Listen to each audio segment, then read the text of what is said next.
اقرأ أخيا ورتل القرآن اصدح بصوتك اسمع الأكوان اقرأ كلام الله বাংলাদেশ জামায়াতে আহলে হাদিসের বর্তমান অন্যতম উপদেষ্টা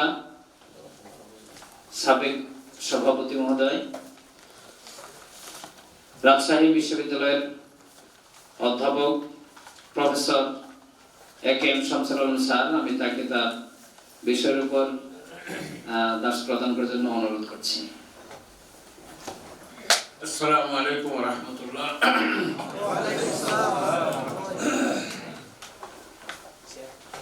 রব্বি জিদনি ইলমা রব্বি ইশরাহ লি সাদরি ওয়া ইয়াসসির লি আমরি ওয়াহলুল উকদাতাম মিন লিসানি ইয়াফকাহু কওলি। বিসমিল্লাহির রহমানির রহিম। তুরুক ও তাদরিসিল লুগাতিল আরাবিয়া ওয়া আসালিবুত তারজুমা। আজকে এই শিরোনামের দুটি অংশ পরিষ্কার। একটি হলো আরবি ভাষা পাঠদানের পদ্ধতি, আরেকটি হলো তর্জমার প্রশিক্ষণ। তোমাদের এই প্রশিক্ষণের ভাষা কি আরবি না উর্দু না বাংলা?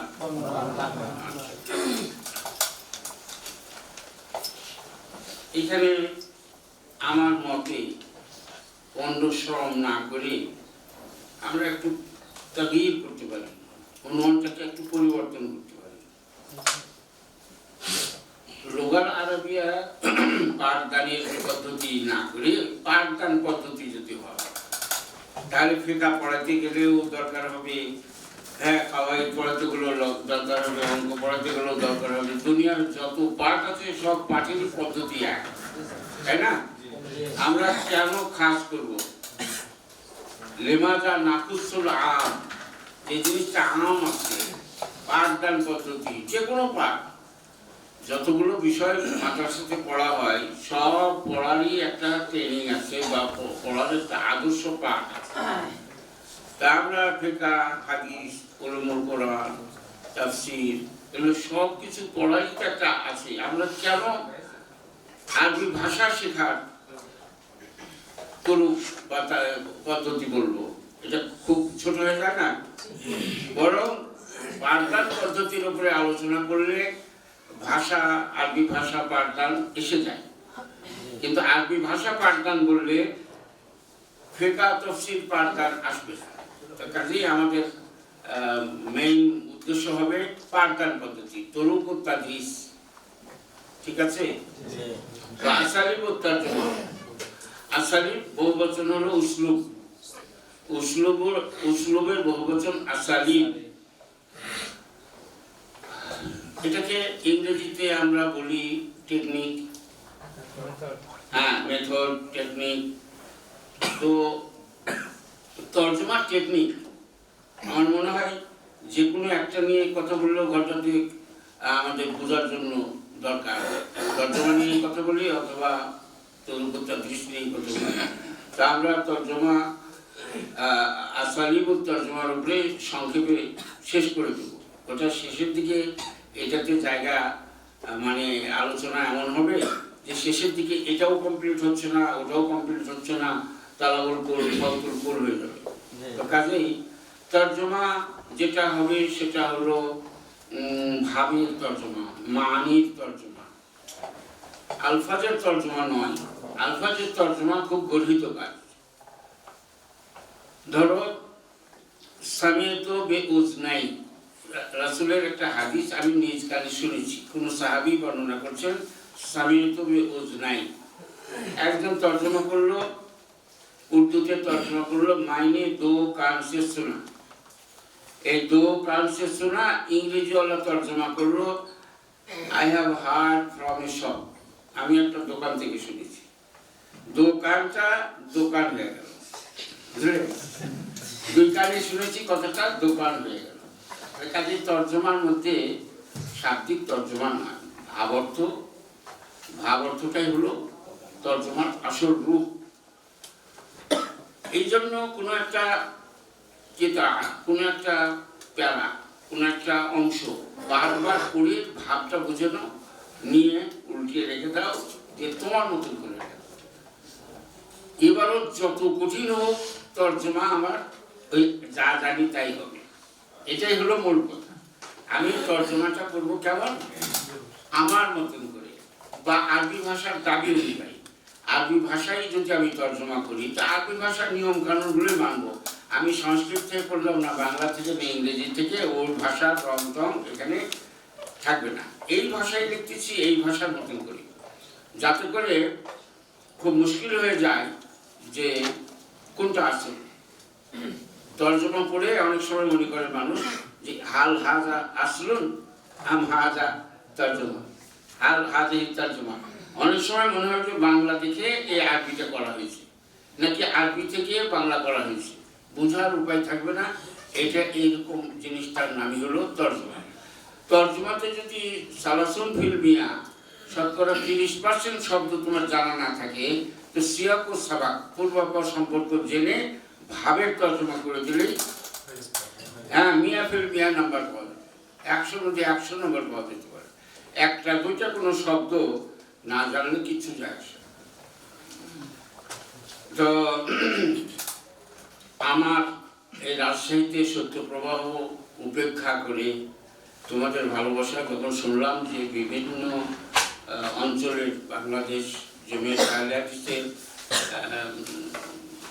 আয়ত্তাধীন বা কর্তৃত্বাধীন বিভিন্ন মাদ্রাসা থেকে তোমাদের উপস্থিতি 60 জন, রেজিস্ট্রেশন 60 জন। আমি দীর্ঘ 40 বছরের আনুষ্ঠানিক শিক্ষক। আমি এই তোমাদের সাথে মানে তালাম্মুজ আর উস্তাজিয়াতের যে সম্পর্ক, এটাকে কায়েম রাখার জন্য আমি ওয়াজিব সাত্তা আল মাশাকিল, আমি অনেক রকমের বাধা বিপত্তি ছেলে মেয়েদের পক্ষ থেকে, যে এই সময় বৃদ্ধ মানুষ বাইরে গেলে ঠান্ডা লাগবে ইত্যাদি ইত্যাদি, সব ভুলে এসেছি। এই কোটের উপরে আরেকটা ওভারকোট করি। তো আসলে আল্লাহর কাছে তোমাদের শুকর আদা চাচ্ছি না। ইন উরিদু ইল্লা আল আজরুল আযীম ইনদাল্লাহ, তাই না? হ্যাঁ, একজন ভালো শিক্ষকের মহৎ গুণ হলো যে ফৌরি শুকর, ছাত্রদের কাছ থেকে থ্যাংক ইউ স্যার এই কথাটা কামনা করে না, বরং শিক্ষক হাত্তা ফি নিহায়াত হায়াতিহি, তার জীবনের শেষে দেখা যাবে যে আমরা গল্প করি যে জীবনে যা শিখেছি অমুকের কাছ থেকে শিখেছি। এরকম অনেক শিক্ষক আছে না? তোমরা তোমাদের জীবনের 12 বছর 14 বছরের জীবন কমপক্ষে তোমাদের, আর আমাদের ছাত্র জীবন থেকে আরম্ভ করে এই পর্যন্ত 60 বছরের জীবন। ওইদিকে যদি 12 বছর বাদ দেই তাও 60 বছর। তো এই 60 বছরে আমাদের কে কি পড়িয়েছে মনে নাই, কে কি বুকেছে তাও মনে নাই, কিন্তু মনে আছে কোনটা দুর্ব্যবহারটা, মনে আছে কোনটা ভালো একটা গুণের কথা, তাই না? আমাদের মাদ্রাসায় বা স্কুলে কলেজে এ পর্যন্ত আমরা 1000 খানিক শিক্ষকের কাছে পড়েছি, কিন্তু 1000 খানিকের মধ্যে 10 জনের কথা বারবার মনে আসে কেন?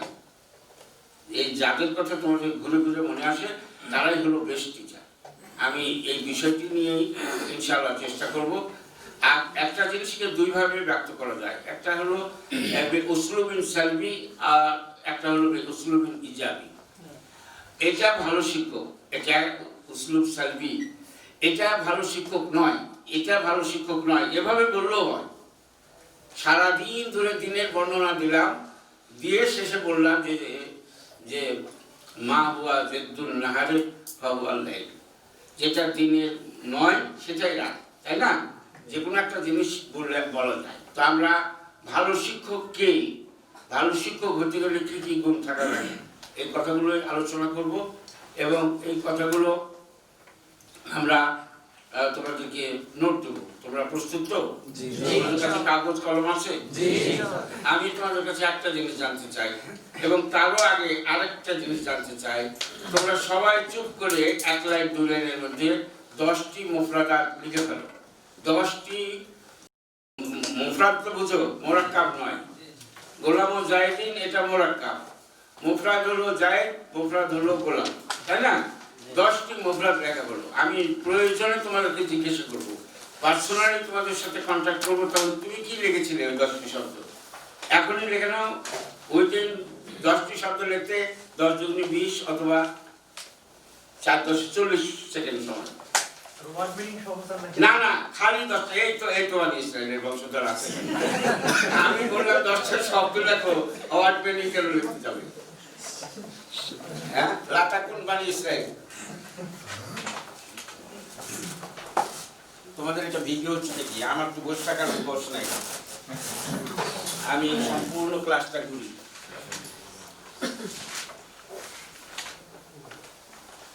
ও মাইকটা কি কাছে নেওয়া যাবে?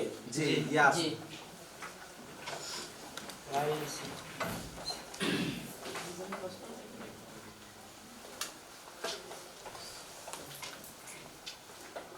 এটা নিয়ে যাবে না।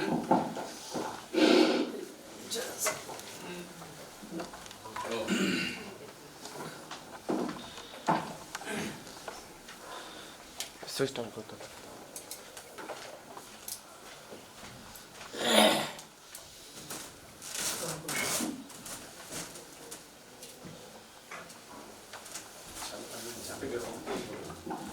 আমি যে ঘুরবো পিছনে আগে যাবো।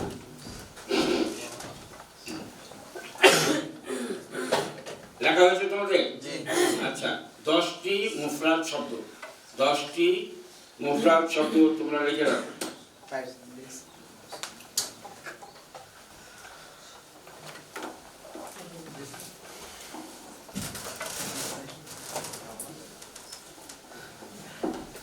এটা কলম ভালো?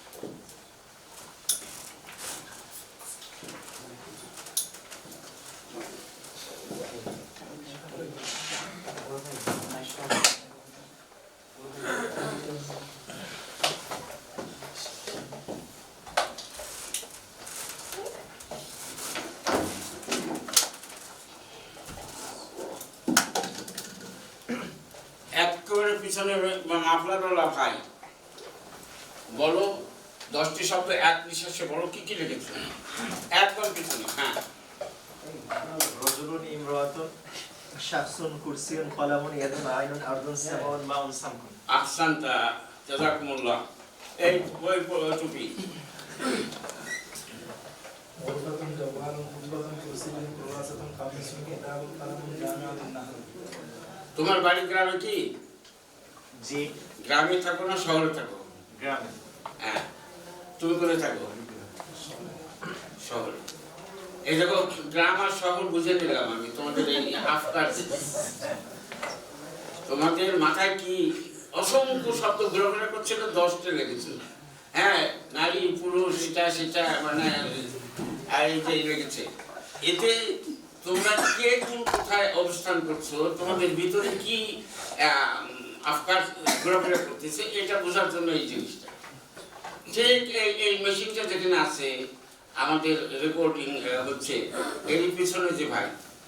হ্যাঁ, লেখো, বলো। রজুলুন কলামুন ইমরাতুন নাসরুন জরাউন সামিউন খালিদুন মাদ্রাসাতুন ফারাসুন গনামুন। তোমার মধ্যে কিছু শিক্ষা, কিছু সমাজের লোক, হ্যাঁ, এই জিনিসগুলো এসে গেছে। তোমাদের এখনো চিন্তা পৃথিবীতে থাকা, আসমান জমি বেহেশত দোজখ ওইদিকে ভাবখানা খুব কম, তাই না? নাসার বৈজ্ঞানিকেরা ওই গ্রহ থেকে গ্রহান্তরে দৌড়াদৌড়ি করতেছে, আর তুমি এখানে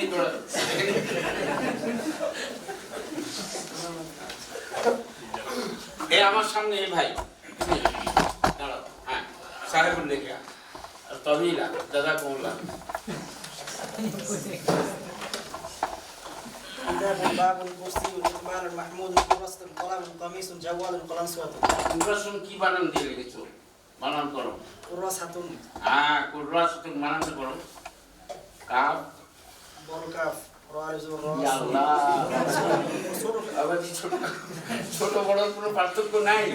ছোট আর বড় বলে কোনো কিতাবে কোথাও নাই। শুধু উচ্চারণে কাফ আর ক। একটা কাফ আর একটা ক। এই হলো পার্থক্য। আমরা উচ্চারণ জানি না এখন এটা ছোট এটা বড়। তাই না? ছোট্ট একটা ছেলে নিয়ে ঘুরে বেড়াচ্ছি। আর যদি জিজ্ঞাসা করে কে এটা বড় কুটুম। মানে বই ভাই। তাই না? আমরা যদি ছোট আর বড় বলে দিয়ে যদি বলি এটা বড়, ছোট ছেলেকে বড় বলতেছি। আচ্ছা এই ছেলেটি তোমার নাম কি? ইকবাল মাহমুদ। ইকবাল মানে জানো তো? স্বাগতম ইকবাল। ইকবাল সুস্বাগতম। ইকবাল থেকে ইস্তেকবাল হয়েছে, তাই না? তো ইকবালের বিপরীত শব্দ হলো এতবার। ইকবালের বিপরীত শব্দ হলো এতবার। এই ইকবালের শব্দের মধ্যে ওসাইল ও তালিম কি পাওয়া গেছে? আবার পড়ো তো, আবার পড়ো। كتاب باب كرسي إقبال محمود كراسة قلم قميص جوال قلنسوة বলো তো ওসাইলুল ইলাম, ওসাইলুল তালিম, ওসাইলুল নকল জানো তো? ওসাইল মানে কি? তোমরা আমি জানি ফেসবুকে মারামারি করো ওসিলা আছে আর ওসিলা নাই। ওসিলা মানে কি? ওসিলা নিয়ে তোমাদের মধ্যে অনেক পরিচয় আছে, কিন্তু ওসিলার আসল অর্থটাই জানো না। ওসিলা এখানে ওসিলা মানে উপকরণ। ওসাইলুল তালিম মানে শিক্ষার উপকরণ। এক নম্বরে হলো কলম, আরেকটা হলো কালি, আরেকটা হলো ব্ল্যাকবোর্ড, আরেকটা হলো তাবাসির, আরেকটা হলো টেবিল, একটা চেয়ার, একটা মাইক। এগুলো হলো শিক্ষার উপকরণ, তাই না? এগুলোকে কি বলে আরবিতে? ওসাইলুল তালিম। আর ওসাইলুল নকল কাকে বলা হয়? যোগাযোগ মাধ্যম। যোগাযোগের মাধ্যমে হলো বাস, ট্রেন, প্লেন, ঠেলাগাড়ি থেকে আরম্ভ করে একেবারে সুপারসনিক বিমান পর্যন্ত সবই হলো ওসাইলুল নকল, তাই না? পরিবহনের ব্যবসা, পরিবহনের মাধ্যম, এগুলো হলো পরিবহনের মাধ্যম। তো ওর ভিতরে ওসাইলুল তালিম কথা পেয়েছো? কিতাব আছে, কুররাসা আছে, কেরতাস আছে, কলম আছে, আসলটাই তো আছে। তোমরা নিশ্চয়ই জানো নুন ওয়াল কলম বিসমিল্লাহির রহমানির রহিম। নুন ওয়াল কালামি ওয়া মা ইয়াসতুরুন। আল্লাহ কি কসমটা খেয়েছে? দতের কসম, কলমের কসম, এবং দত কলম দিয়ে ওরা যা লেখে, ওরা ইয়াসতুরুন মানে কি? ফাইলকে হুম, হ্যাঁ হুম, গায়েবের সিগা। আর এখানে তাকরিবান ওই রিজাল এবং নিসা, রিজাল এবং নিসা জামিউহুম শামিল, তাই না? ইয়াসতুরুনের ফাইল কে? সবাই। পৃথিবীতে যত লেখা এবং লেখক আছে সবার কসম খাচ্ছেন আল্লাহ। তাহলে বুঝতেই পারতেছো যে ওই কুররাসার মধ্যে, কুররাসা মাল ফারক বাইনাল কুররাসা ওয়াল কিরতাস। কুররাসা আর কিরতাসের মধ্যে পার্থক্য কি? সাদা কাগজ কিরতাস, দাগ টানা কাগজ কুররাসা। দাগ টানা কাগজ কুররাসা, সাদা কাগজ কিরতাস। হ্যাঁ, আমরা তোমাদেরকে একটা দেখো সাইকোলজিক্যাল টেস্টে সবাইকে বেঁধে ফেলেছি। কার কি মেন্টালিটি, কে কি চিন্তা করো, কে কি ঘুমাও, ঘুমানোর আগে এবং পরে তার কার কি আফকার, এগুলো সব ধরা পড়ে গেছে মাত্র 10টি শব্দের ভিতরে। হ্যাঁ, কাইফা তাইশুন, মা হিয়া বিয়াতুকুম, মা হিয়া আফকারুকুম, হ্যাঁ, আইনা তাইশুন ওয়া আইনা তাযাবুন, মিন আইনা যাহাবতুম, মিন আইনা জিতুম। এগুলো সবই ধরা পড়ে যাচ্ছে 10টি শব্দের ভিতরে। আমি তোমাদের কাছে কিছু দর্শ দেব, আমি তোমাদের কাছে কিছু গল্প করব। মানে আমাদের আফকার, আমাদের তাজারি, আমাদের অভিজ্ঞতাগুলো তোমাদের কাছে পৌঁছে দিতে পারলে তোমরা সতর্ক হবে। আমরা অনেক ঘোরাফেরার পরে একটা সোজা পথ পেয়ে গেছি। ওই পথের গল্পটা কেমন করে ঘুরলাম, তোমরা যদি জানো যে বাইপাস আছে, সোজা যাওয়ার একটা পথ আছে, তাহলে ওই ঘুরে ফিরে আসা এইটা তোমাদের অ্যাভয়েড করতে হবে। রাজশাহী থেকে নবাবগঞ্জ যাওয়ার জন্য আমরা যদি ভুল করে ওই রাজাপুরের ওখানে যে যদি বাম দিকে যাই নদীর ধার দিয়ে, তাহলে অন্তত 20 কিলো রাস্তা ঘোরা, আর সোজা যদি বাইপাস দিয়ে যেতে পারি তাহলে 20 কিলো শর্টকাট হয়ে গেল, তাই না? তাহলে আমাদের অভিজ্ঞতার আলোকে তোমাদেরকে শর্টকাট রাস্তায় যেতে হবে। তো আমি একজন শিক্ষকের গল্প করি, মোহাম্মদ আলী, বগুড়া মুস্তফা মাদ্রাসা আলিয়া মাদ্রাসার কামেল মাদ্রাসার ট্রিপল কামেল মাদ্রাসার প্রিন্সিপাল মোহাম্মদ আলী। তো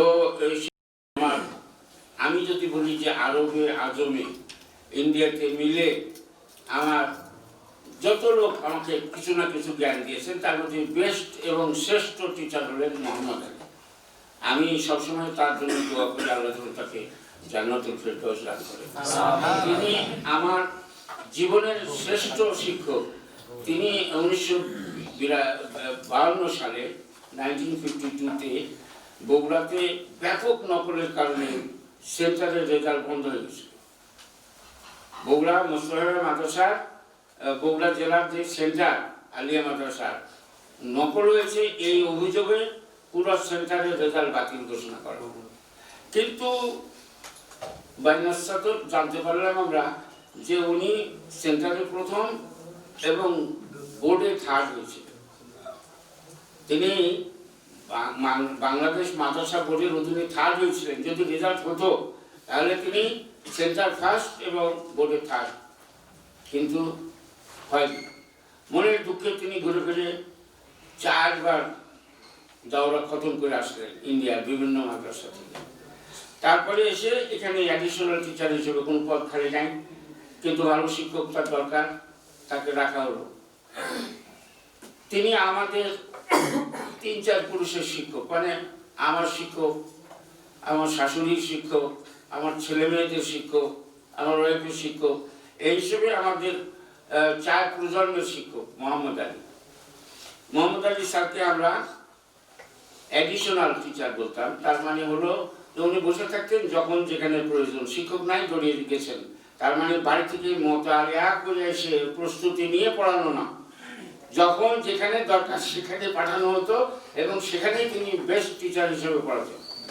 তো তার একটা টেকনিক ছিল এই, আমরা তার কাছে ফাজলের মুসাল্লাম সবুত নামে একটা বই পড়েছিলাম, উসুলুত তাফসীর, মান থেকে ভরা। তাকে বললাম যে ওস্তাদ এই শব্দটার মানে পারি না, তখন উনি মুচকি হেসে বলতেন এই বইয়ের মধ্যে এই শব্দটাই সবচেয়ে সহজ, আর এটাই তোমার মনে কঠিন হয়ে গেল। দেখো সাইকোলজিক্যালি হিট করতে, এই বইয়ের মধ্যে এই শব্দটাই সহজ আর এটাই তোমার কাছে কঠিন হয়ে গেল। সাইকোলজিক্যালি তিনি মানসিক দিক থেকে আমাদেরকে দুর্বল করে দিতেন, যে অপরাধ, আমি তো অপরাধী, যেটা সহজ সেটা কি কঠিন মনে করছি, আমার তো মাথা ঠিক নাই, হ্যাঁ, এইরকম একটা ভাব। তো এই লোক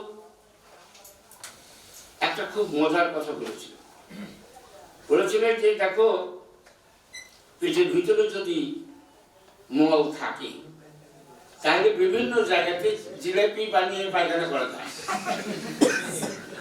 আর যদি পশু কাছে নয় বুকো তাহলে কোনো এক জায়গাতে বুকই লাগবে, তাই না? যদি ভিতরে না থাকে তাহলে বের হবে কোথেকে?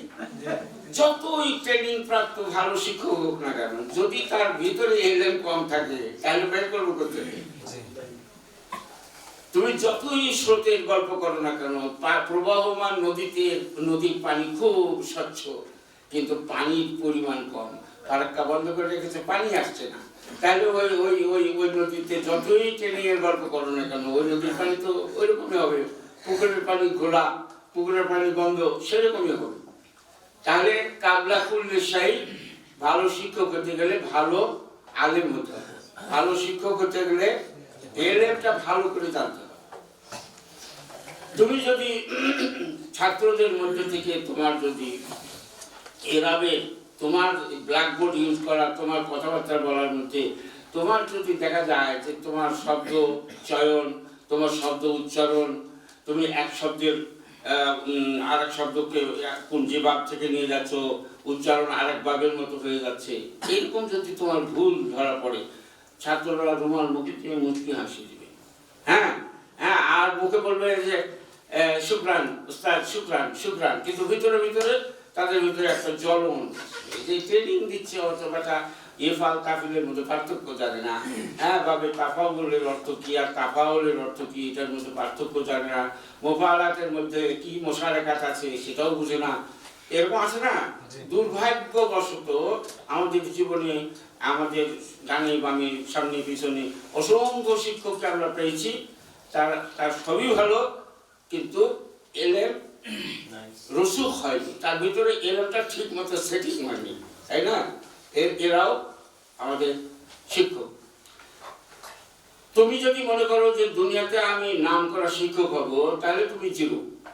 তুমি যদি মনে করো যে না আমি পড়াচ্ছি লিল্লাহ ফিল্লাহ, আল্লাহকে খুশি করার জন্য, এবং আমার দুনিয়াবি কোনো স্বার্থ নাই, দুনিয়াতে আমি ভালো শিক্ষক হতেও চাই না, তাহলে দেখা যাবে যে তুমি আখের হায়াতিক তুমি শ্রেষ্ঠ শিক্ষক হিসেবে সারাটা জীবন তাওয়াক্কুফ বিলা তাওয়াক্কুফ তাআল্লুম করতে হবে, মানে উইদাউট এনি ইন্টারভেল, কোনো রকমের বিরতিহীনভাবে তোমাকে পড়াশোনা করতে হবে।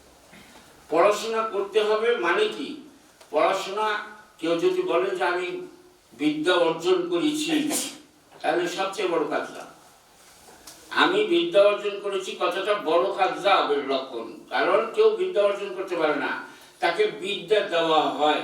কোরআন মাজিদে হাদিসে যেখানেই বিদ্যা দেওয়ার কথা বলা হয়েছে মজহুরের সিগা, ওয়াল্লাযিনা উতুল ইলমা দারাজাত, এলেমটা আমানু, নিজে ঈমান এনেছো, তুমি ঈমান এনেছি এ কথা বলা সত্য, তুমি ঈমান এনেছো তোমার ইচ্ছায়, কিন্তু তোমাকে যখন এলেম দেওয়া হয়েছে, এলেমটা কিন্তু তোমার কসমি নয়, তোমার জহদ আছে, তোমার প্রচেষ্টা আছে, কিন্তু আল্লাহ দিয়েছে।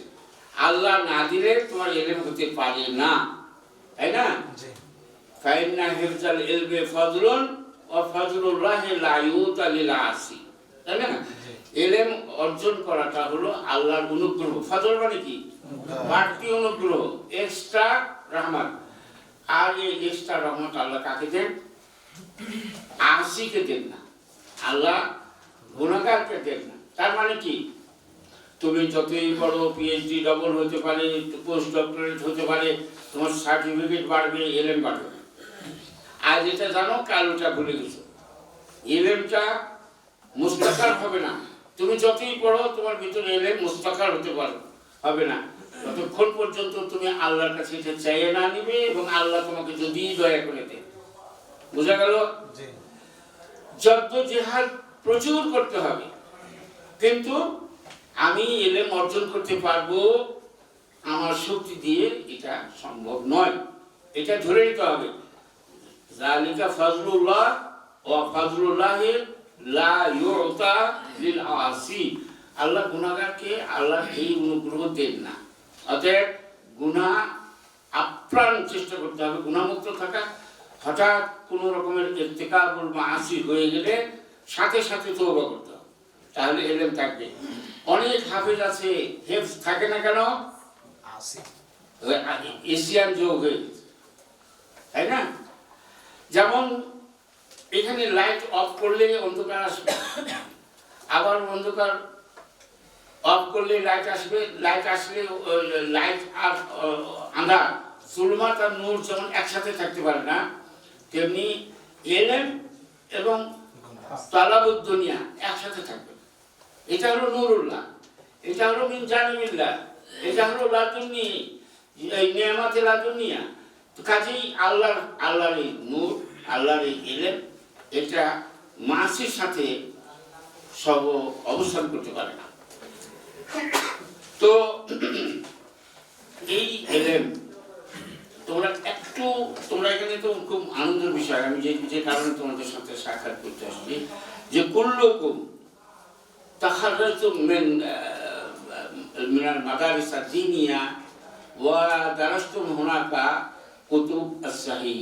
যেমন বুখারী ফারিক করে এসছো, সবাই তোমরা দারসে নিজামী থেকে বুখারী পড়ে এসছো। আমি যদি বুখারী থেকে একটা জিনিস দৃষ্টান্ত তোমাদেরকে তুলে ধরি, যে কিতাবুল ওয়াহি দিয়ে শুরু হলো, তারপরে ঈমান, তারপরে ইলম। ইলমের এত ফজিলত, কিন্তু তার সত্ত্বেও ইলমকে থার্ড পজিশনে রাখা হয়েছে। ইমাম বুখারী এত বিচক্ষণ লোক ছিলেন, এত বড় বিদ্বান ছিলেন, তাও এলেমের কদর না করে এটাকে 3 নম্বরে রেখেছে। 1 নম্বরে ওয়াহিকে রাখা হয়েছে, 2 নম্বরে ঈমান, 3 নম্বরে যে ইলম। 3 নম্বর মানে কি? কৃত পুরস্কার, তাও একরকম হয়।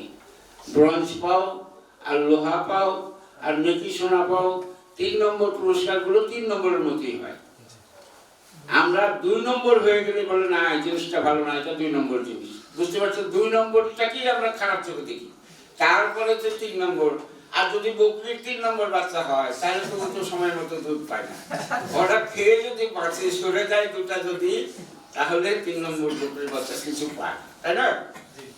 তো 3 নম্বরে ইমাম বুখারী কেন ইলমের পজিশন করলেন? আমি প্রায় তোমাদেরকে বোঝানোর জন্য বলি যে আমার প্রথম বিমানে চড়ে যখন বিমান থেকে নামিয়ে দেয়, 80 সালের ঘটনা, তখন আমার চুলদারি সব কালো ছিল। তা আমি ওই 35-36 ফিট উপর থেকে বিমানটা যখন থেমে যে আস্তে আস্তে করে চক্কর দিয়ে নামছে একটু একটু করে, তখন আমার মনে হচ্ছে এয়ারপোর্টের ঘেরার চারিদিকে অসংখ্য বিড়ালের। তারপরে আমি যতই নিচে নামি দেখলাম যে না এটা বকরির বাচ্চা, তারপরে মনে হলো যে না এটা বকরির বাচ্চা না, এটা ভেড়ি, এটা দুম্বা। তারপরে যখন এই বিমান ল্যান্ড করলো তখন মনে হলো যে বাপ রে বাপ, হাতির মতো সবুজ, হ্যাঁ হাতির সমান সমান সবুজ, চারিদিকে উঠে পার। তখন আমার মনে হলো ইদরাকে হাওয়াসে খামসা, পঞ্চ ইন্দ্রিয় দিয়ে আমরা যে দেখি, আমরা দেখে শিখি, আমরা শুনে শিখি, তাই না? আমরা কামড়িয়েও শিখি, নাক দিয়ে শুনেও শিখি, তাই না? এগুলো সব হুসুলে এলমের ওয়াসাইল। এগুলো নাক দিয়ে শুনে আমরা বুঝি যেটা গন্ধ পচা, এটা চলবে না, নাক দিয়ে কামড়িয়ে খায়। তারপরে তোমার হাত দিয়ে টাচ করে দেখি যে জিন্দা আছে না মরে গেছে, ঠান্ডা হয়েছে, ইত্যাদি ইত্যাদি। এগুলো সব কাজে এলমের কাজে ব্যবহার হয়। তো আল্লাহ রাব্বুল আলামিন পবিত্র কোরআনে বলছেন ইন্নাস সামা ওয়াল বাসারা ওয়াল ফুআদ কুল্লু উলাইকা কানা আনহু মাসউলা। তাইলে ইলম অর্জনের জন্য সামা আর বাসার আর ফুআদ, এই 3টা জিনিস খুবই দরকার। যার এই 3টা জিনিস নাই সে যেন কাল গারিব ফিল বাহর, সমুদ্রে একটা লাশ ভেসে বেড়াচ্ছে, ওর ওগুলো কিচ্ছু নাই। তো তোমাদের এখানে অনেকেই মানে সবাই, অনেকেই না সবাই 2টা চোখ আছে, সবাই আমার দিকে দেখছো, কিন্তু এর মধ্য থেকেই কেউ অন্য মনস্ক আছে, তখন তার চোখ লাইয়া আমাল, বাসারহু লাইয়া আমাল মুআক্কাল, তার চোখটা কাজ করে না। আবার কান, সব কানের শব্দ যাচ্ছে কিন্তু শব্দটা দিলে পৌঁছছে না, দিলে না পৌঁছলে ওটা শোনা যায় না, আছে না? যদি এই ছেলে, আমরা তো মানুষ চড়িয়ে এত বড় হলাম, এই ছেলে কোথায় ছিল এতক্ষণ, মানে এখানেই বসে আছে কিন্তু নাই, সে চলে গেছে অন্য জায়গায়। আগামীকাল যেখানে জয়েন করবো সেখানে যে কেমন পরিবেশ ওটা দেখছিল। ইল্লামান আতাল্লাহ বিকলবিন সালিম, যারা কলবে সালিম নিয়ে আল্লাহর কাছে যাবে শুধু আল্লাহ তাদেরকেই গ্রহণ করে, তাই না? ইল্লামান আতাল্লাহ, তোমাকে অবশ্যই হাজির হতে হবে মনে প্রাণে, তোমাকে অবশ্যই দেখতে হবে চোখের দৃষ্টি এবং অন্তরের দৃষ্টি দিয়ে, এবং তোমার অন্তরের দৃষ্টিটাই হলো আপনার, তোমার অন্তরের দৃষ্টিটাই হলো তোমার চিন্তা চেতনা উজহাতুন নজর, তাই না? কাজেই কেউ যদি মনে করো যে আমি শুনছি, আচ্ছা শুনতেছি, কেউ গানও শুনে লেখে, 2টা একসাথে হয় না বাবা। এই যে কোনো একটা মোতাহাম্মেস হও, যে কোনো একটা ভালো করে করো, তাহলে দেখবে যে আনতা না যে তুমি সফল হয়েছো। কারণ মনোযোগ তাকে বলা, মনোযোগ কথাটার অর্থ বুঝেছো? যে তোমার যে মুখ দিয়ে কাজ করছো, কথা বলছো, হাত দিয়ে লিখছো, চোখ দিয়ে দেখছো, এগুলোর সাথে মনের যোগ না থাকলে ওটা ব্যর্থ। একেবারে পরিষ্কার কথা হলো যে রাজা এখানে বসে আছে, তার প্রজা দেখছে, তার প্রজা শুনছে, তার প্রজা ধরছে, এগুলো সব রাজার প্রজা, এই ওই কালবের এগুলো সব প্রজা।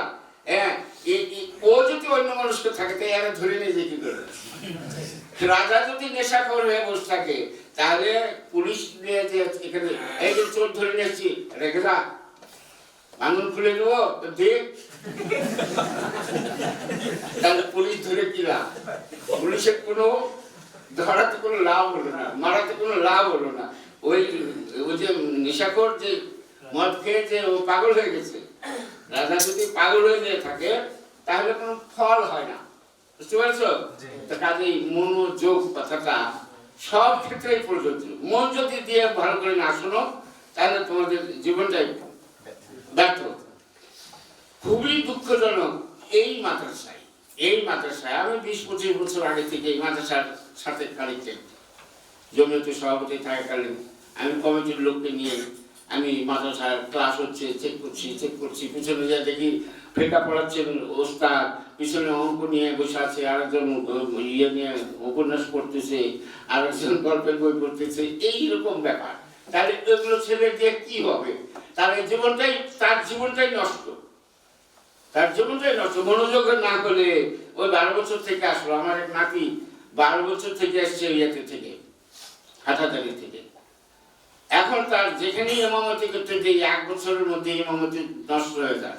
তাই একদিন আমি খোঁজ নিয়ে তাহাকিক করে জানলাম এই ইমামতি নষ্ট হওয়ার কারণটা কি। দেখা যায় যে তার ব্যাগের ভিতরে, তার ব্রিফকেসের ভিতরে 12-14টা বাজে গান আছে, ইন্ডিয়ার গানগুলো, ওগুলো ইয়ে দিয়ে শোনে, কি বলে হেডফোন দিয়ে শুনে। তারপরে তুই হয়তো বাথরুমে গেছে আর মুসলিমের কেউ এসে কানে দিয়েছে, তো ইমাম সাহেব আমাদের ইমাম যা পিছনে এতদিন হুজুর খারাপ গান শুনে গেল, ওই মসজিদ গেল, আর এক মসজিদে গেল, একই ঘটনা। 12 বছর 13টা মসজিদ বল দিয়েছে। আখলাক ওই যে তোমরা যদি নষ্ট করো তো কর্তৃপক্ষকে তো ধ্বংস করতে পারো নি। তুমি একটা সনদ নিয়ে বেরিয়ে গেছো, কিন্তু জাহেল, তুমি নিজে জাহিল হয়ে থেকেছো, তোমার নিজকেই ধোকা দিয়েছো, তাই না? কাজে যখন যেখানে থাকবে উপস্থিত থাকো, সব শরীরে, সব জ্ঞানে, সব কাল্প না থাকে তুমি এসছো, তোমার মন আসেনি। মন খালি এই যমুনা ব্যাপার না, বগুড়াতে যে বসে আছে, তুমি এখানে আছো, তাই না? এই জন্য ভালো শিক্ষকের গুণ হলো এই যে একটা হাসির গল্প বলে বা যে কোনো কারণে হোক সবকে হাসিয়ে দেয়, দিয়ে তারপরে ডোজ দেয়, ক্লাস করে, তখন সবাই মনোযোগী হয়। কারণ লজিং থেকে আসতে কেউ ভাত খেয়ে আসেনি, কেউ রাস্তায় একটা দুর্ঘটনা দেখেছে, কেউ বাড়ি থেকে একটা চিঠি পেয়েছে, নানান রকমের মন্তাসের মন নিয়ে আসছে অনেকেই। কাজে সবাই মিলে এক মন না হলে, তোমরা জানো যে আসহাবে সুফার কাছে কলম ছিল না, কাগজ ছিল না, ওয়াসাইলুল ইলাম ছিল না, ওয়াসাইলুল তালিম ছিল না। আসহাবে সুফা 40 জন গরিব, 40 জন মুহিব্বুর রাসূল, মুহিব্বুল হাদিস, তারা এসে কি করতেন? বসে থাকতেন। কি জন্য? যে আল্লাহ রাসূল তার পারিবারিক জীবনের পরে সামাজিক জীবনে যে কথাটা বলবে সেটাই তো আমরা শুনতে পারি। এই জন্য তারা রাসূলুল্লাহ দরজার কাছে বসে থাকতেন। যখনই রাসূলুল্লাহ আসতেন, কারোর সাথে কথা বলতেন, তখন তিনি কি করতেন? তারা কি দিয়ে? কাগজ দিয়ে লিখতেন? তাদের কাছে রেকর্ডার ছিল? কিছুই ছিল না। তাদের মনটা খুব শক্ত ছিল, মনের যোগটা খুব বেশি ছিল, মনের যোগটা খুবই বেশি ছিল। যা একবার বলতেন তা আরেকবার শুনতেন। আবার কালীপত্রে ভুলে গেলে ওটা নিয়ে আদা করতেন, ইয়া আল্লাহ রাসূল আপনি যে এটা বলেছিলেন এটা কি এইরকম, এটা ঠিক করে দিতেন। তারপরে যতদিন তারা বেঁচে থেকেছে ততদিন আর এটা বলেননি। তা আমরা যখন আল্লাহ ছাড়া কারোর উপরে ইতিমাদ করি, আল্লাহ ছাড়া কারোর উপরে তাওয়াক্কুল করি, তখন এই তাওয়াক্কুলটাই আমাদেরকে দুর্বল করে দেয়। তোমরা খুব ভালো করে জানো, ফেসবুক পড়ার লোক হয়তো অনেকে আছো, যে বাদশাহ হারুনুর রশিদ রাত 3টার সময় কোন একটা ক্লাবের মিটিং সারে আসছেন, তার গেটম্যান মূল গেটে ফটকে একটা লোক খালি এরকম করে কাঁপছে এবং মুখ চোখ ঢেকে গেছে বরফ পড়ে। তো যদি কি এতে কি অবস্থা, তোমার জামা কাপড় নাই, এরকম ছেঁড়া কাপড়, এই শীত, এটা বরফ পড়তেছে, এখানে তুমি এই কাপড় নিয়ে আসো। ইতিমধ্যে কিন্তু কয়েক বছরের কয়েক শীত পার করে দিয়েছে লোক।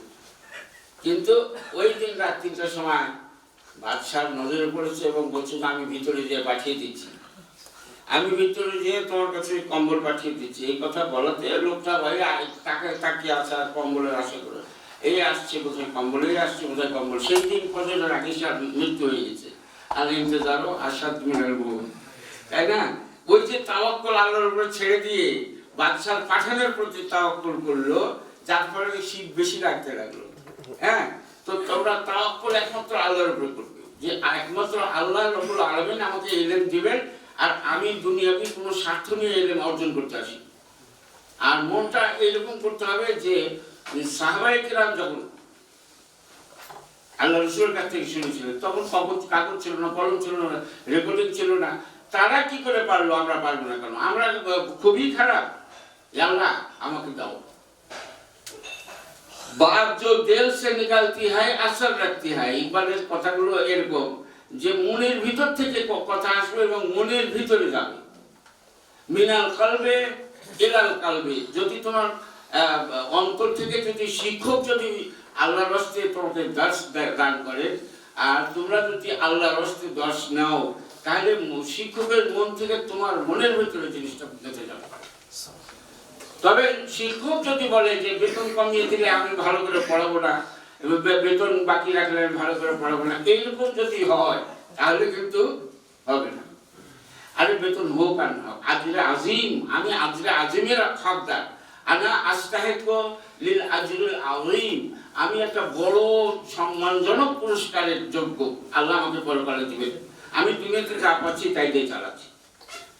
এইরকম একটা মানসিকতা থাকতে হবে। তোমরা নানান রকমের সিচুয়েশনে পড়বে, বেতন বাকি শুধু নয়, বেতন কম এবং নানান সুযোগ সুবিধা থেকে বঞ্চিত। কিন্তু খবরদার লা তাশতারু বিআয়াতি সামানান কালিলা।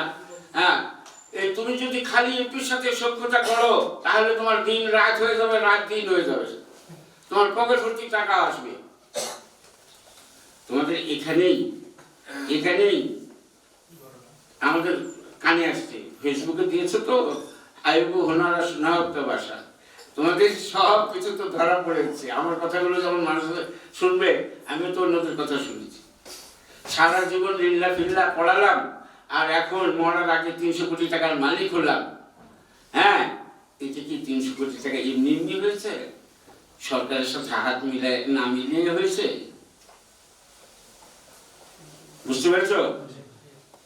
আকলমন্দরা ইশারা কাফিস, যারা আকলমন্দ তারা অল্পতেই বুঝে। যাকে দুনিয়াতে বিনিময় আশা না করে যদি পড়াশোনা করো, তাহলে একমাত্র ইলমে শরীর উত্তরাধিকার হতে পারবে। ইলমে শরীর উত্তরাধিকার হতে হলে তুমি কি করছো? তুমি একটা আদাতুল মুজতামা তৈরি করছো, সমাজের নেতা তৈরি করছো। এজান আনতা তাবনিয়াল মুজতামা, তুমি সমাজ করছো, তুমি সমাজের নেতা তৈরি করছো। মানে তোমার ছাত্ররা মসজিদের ইমাম। ইব্রাহিম নবীর দোয়া কি ছিল? ওয়াজআলনা লিল মুত্তাকিনা ইমামা, হে আল্লাহ মুত্তাকিদের ইমাম বানাও। তাহলে তুমি যে পেশায় আছো, সেই পেশাতে গেলে তোমার ছাত্ররা সমাজের নেতা। অতএব সমাজকে তুমি কেমন লোক দিয়ে সমাজ কন্ট্রোল করার জন্য কেমন লোক তৈরি করেছো। তুমি যদি ভালো তৈরি করে যাও তাহলে ভালো, তার মধ্যে ইখলাস, যদি তুমি ইখলাসের জ্ঞান দাও, তাহলে তারা নিশ্চয়ই ভালো সমাজ তৈরি করবে। আর তুমি যদি বললে যে বিপদে পড়লে বাম হাত পিছন দিকে দিয়ে মেরে থাকো, একটা খাম পাইলে পকেটে ঢুকিয়ে দাও, তাড়াতাড়ি কেউ যেন না থাকে, এগুলো যদি শেখাও, তাহলে তো তোমাদের উত্তরাধিকার ওইরকমই, তাই না? উত্তরাধিকার তোমরা মানুষ গড়ার কারিগর, সমাজ গড়ার কারিগর। অতএব তোমাদের আখলাক কিছুটা পড়িয়ে আর কিছুটা আখলাক দিয়ে, কিছুটা আচরণ দিয়ে। তুমি বললে যে রাগ করিও না, কিন্তু তুমি সামান্য কারণে ছাত্রকে ধীরে দিলে, ছাত্রটাকে বকাঝকা করলে, কিন্তু তার আগেই তুমি বলেছো যে রাগ করা ঠিক না। পড়ার সময় রাগ করা ঠিক না, কিন্তু দেখা গেল যে অল্প একটা প্রশ্ন করেছে, সেই প্রশ্নের কারণে তুমি ছাত্রটাকে খালি মারা বাকি রাখলে, তাহলে তোমার রাগ হলো না? আসলে আখলাক খুলুক আযীম, আল্লাহ রাসূল ছিলেন খুলুক আযীম, ইন্নাকা আলা খুলুকিন আযীম। আল্লাহ রাসূল ছিলেন মহান আখলাকের উপর প্রতিষ্ঠিত। সুতরাং লা শাই আলা মিনাল আখলাক, আখলাকের চেয়ে ভালো জিনিস আর কিছু নাই। আখলাক যদি তোমার ভালো না হয় তাহলে কিছুই হবে না। আমরা চলে যাই, আমরা কিছু পয়েন্ট লিখে নিয়ে আসছি, সেগুলো ওখানে লিখে দিলে পারবে নাকি বললে লিখবে তোমরা? হ্যাঁ, বোর্ডে লিখে দিলে সুবিধা হয়। আমার মনে হয় লিখে দেওয়াই ভালো, কারণ তোমরা যদি ভুল করবে এবং যেরকম ভাবে পুরস্কার রেখেছো কাপ দিয়ে,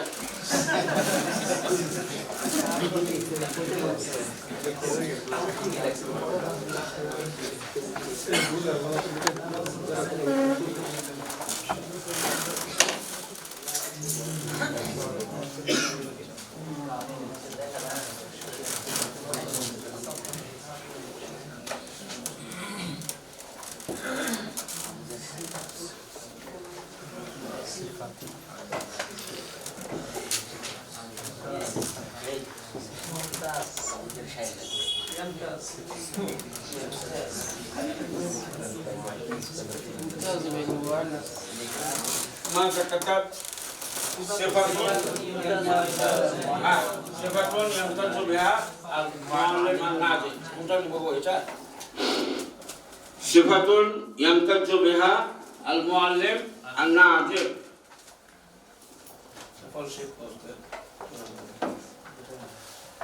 একজন যোগ্য শিক্ষক, তোমরা যে সবাই শিক্ষকতা করবে তা নাও হতে পারে, কিন্তু তোমরা সমাজের শিক্ষক হিসেবে আমরা আমার এই সাবজেক্টটা ভালো শিক্ষক, আদর্শ শিক্ষকের এই ক্লাসটা আমি ধরে নিয়েছি যে তোমরা শিক্ষক। শিক্ষকতার পেশায় নাম না লেখিয়াও তো আমরা শিক্ষক, তাই না? আমরা ব্যবসায়ী, কিন্তু ট্রেনে পথে ঘাটে আমরা জুমার খুতবায় আমরা কিন্তু শিক্ষক হিসেবে পরিচিত, তাই না? আমরা তো শিক্ষক, এই মাদ্রাসায় হলে এই মাদ্রাসায় পড়াই, ওই ইউনিভার্সিটিতে হলে ওই ইউনিভার্সিটিতে পড়াই, কিন্তু যখন আমরা জুমার খুতবা দিই তখন যত রকমের পলিটিক্যাল পার্টি আছে, যত রকমের মানুষ আছে, সবার শিক্ষক। এর যে আর ভাগ্যবান কি হতে পারে, তাই না? তো এই লোকগুলোকে হেদায়েতের পথে নিয়ে আসা, এদেরকে সুন্দরভাবে আচরণের মাধ্যমে তোমার কওল যেন তোমার আমলের মুখালেফ না হয়, সেজন্য তোমাকে খুব সতর্ক হতে হবে যে তোমার আমল ভালো হবে, তোমার আখলাক ভালো হবে, অ্যাট দ্য সেম টাইম তোমার কথাও ভালো। এটাই হলো মূল কথা।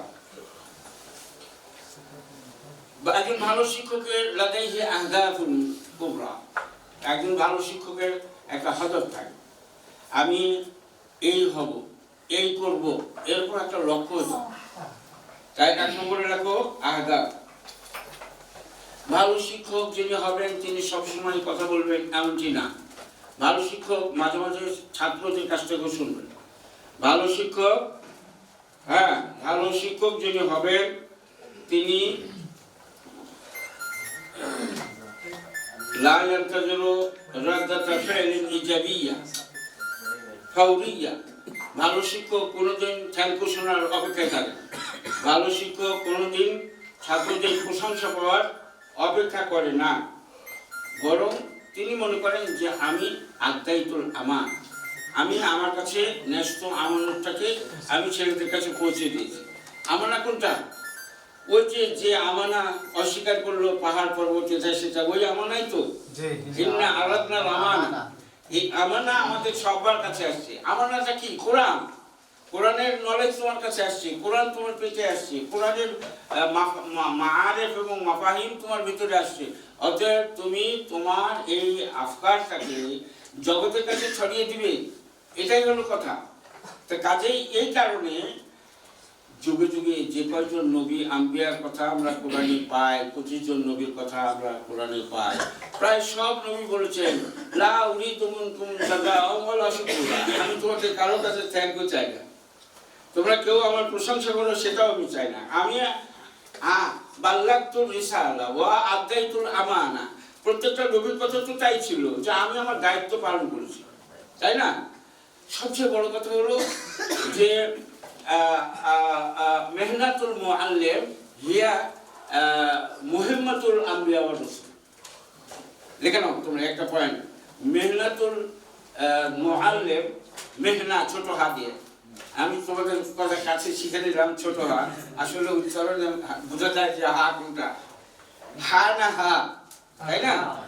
হ্যাঁ, মেহনা, মেহনা মানে পেশা, প্রফেশন। মেহনাতুল মুআল্লিমে মুহিম্মাতুল আম্বিয়া ওয়া রাসূল, নবী রাসূলরা যে মিশন নিয়ে আসছিলেন সেই মিশনটাই আমরা ওই পেশাতেই আমরা আছি। এটা কম বড় কথা নাকি? ওয়াল আম্বিয়া লা ইউরিসুনা দিনারা ওয়ালা দিরহামা, নবী রাসূলরা কোনো দিন অর্থ সম্পদ রেখে দেননি, তাদের উত্তরাধিকারের জন্য কোনো অর্থ সম্পদ রেখে দেননি। ওয়ারাসূল আল ইলম, মান আখাযাল ইলমা আখাযা বিহাজ্জিন ওয়াফির, যারা ইলমের অর্জন করলো আল্লাহ তাদেরকে যথেষ্ট দিয়েছেন। পূর্ব পশ্চিমের যত সম্পদ এটা একজন পেল, আর আমি আল্লাহ রাব্বুল আলামিনের একটা কালাম পেলাম, একটা আয়াত পেলাম, তাহলে আমি বেশি পেলাম না ও বেশি পেল? ও তো ওটা জাহিল, ওটা বাতিল, ইন্নাল বাতিলা কানা যাহুকা। আর আমি পেলাম জুজ মিনাল হক, আমি পেলাম কিস্তু মিনাল হক, আমি হকের একটা অংশ পেয়েছি। কাজেই এটা এটা ওয়াফির। ওয়াফির কাকে বলে? লা তাজিদু ইনতাহা লাহু ওয়ালা বিদায়া, যেটা ওয়াফির তার শুরু নাই শেষও নাই। এত এলেম, এলেমটা হলো আল্লাহ রাব্বুল আলামিনের এলেম, ওয়াফাউকা কুল্লি জি ইলমিন আলিম। আল্লাহ রাব্বুল আলামিন হলো ইউহিতু ওয়ালা ইউহিতুনা ইল্লা বিশাইইন মিন ইলমিহি। আল্লাহ রাব্বুল আলামিন আমাদেরকে যা দিয়েছেন, ওমা উতিতুম মিনাল ইলমি ইল্লা কালিলা, তোমার আমার সবার, এমনকি নবী রাসূল দুনিয়াতে খেজর মুসা সবাই মিলে যা পেয়েছি আমরা সেটা হলো কালিল। আমাদের সবার ইলম একত্রিত করে হলো কালিল। তোমরা একটা খেয়াল করো যে অনেক সময় আমরা বয়সে বড়, শিক্ষক বয়সে ছোট, এরকম হয়, কিন্তু সেক্ষেত্রেও কিন্তু ওস্তাদের তাজিম ঠিক মতো করতে হবে। বয়সে ছোট মদিনার মসজিদের ইমাম মালিক, তিনি মসজিদে নামাজ পড়ে দর্শ দিচ্ছেন কিতাব মুয়াত্তা। ইমাম আবু হানিফা হাজির গেছিলেন, হজ শেষে মদিনায় গেলেন, যে দেখেন যে একটা যুবক ছেলে মুয়াত্তার দর্শ দিচ্ছেন। তিনি 13 দিন ওখানে অবস্থান করে মুয়াত্তার সম্পূর্ণ ওস্তাদের কাছে পড়েছেন। তাহলে বুঝতেই পারছো যে বয়স কোনো ফ্যাক্টর না, বয়স যত বড়ই হোক না কেন, ওস্তাদ যিনি হবেন, মাহিরুল ফান যিনি হবেন, তিনি 12 বছর 15 বছরের যুবক হতে পারেন।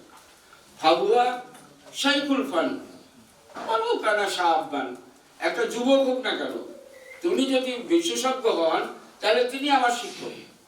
এই ব্যাপারে আমি স্যার বলতে কেমন লাগে, বয়সে ছোট, এই রকমের তারা এই হেজিটেশন তোমাদের মনে যেন না। আচ্ছা, যে কোনো অবস্থা খাপ খাইয়ে না। খুব গরম আজ পড়াতে পারছি, খুব ঠান্ডা আজ পড়াতে পারছি, আজকে বৃষ্টি আজকে থাক, এইরকম না। যে কোনো অবস্থায় ভালো শিক্ষক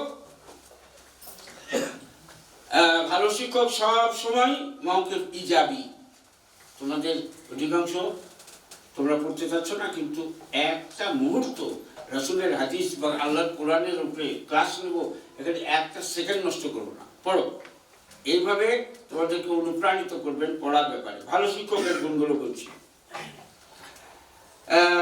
আল মুআল্লিম আন-নাজি ইয়ামলিকু রূহাদ দিআবা, আল মুআল্লিম আন-নাজি যিনি সফল শিক্ষক, তিনি সবার জন্য একটা রাডার যন্ত্র, ক্লাসের সবার জন্য একটা রাডার যন্ত্র। কারোর মধ্যে যদি কোনো দুশ্চরিত্র ছেলে থাকে বা কোনো রকমের বদমেজাজ ছেলে থাকে, কারো যদি আখলাক খারাপ থাকে, কারো তবে দায়মান ও আবাদান, কোনো ছেলে রেজাল্ট খারাপ করলে তার জন্য ও একা দায়ী না। কোনো ছেলে রেজাল্ট খারাপ করলে ছাত্র একা দায়ী না, তার পিছনে কোনো না কোনো দিক আছে, পরিবেশ আছে, তার কোনো একটা কিছু গোলমাল আছে।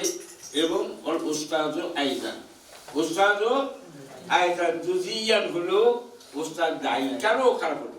একদিনে তো খারাপ হয়নি, বছরের শুরু থেকে যদি খেয়াল করতো ওস্তাদ, তাহলে ওই ছেলেটা ফেল করতো। ওই ছেলেটা মনোযোগী না হওয়ার পিছনে কি কারণ আছে, ওটা স্টাডি করতে হবে শিক্ষককে। ভালো শিক্ষকের উচিত হবে তাওয়াসুল আল ফারদি, প্রত্যেকের সাথে যোগাযোগ ঠিক রাখা। একদিন ক্লাসে না আসলে তাকে টেলিফোন করে, কেন, কি কারণে আসুনি, তাই না? জ্বর হয়েছিল, চিকিৎসা করেছো? হ্যাঁ, ওই যে তোমরা জানো যে শাসন করা তারই সাজে যে স্নেহ করে নাকি, এরকম একটা কথা আছে না?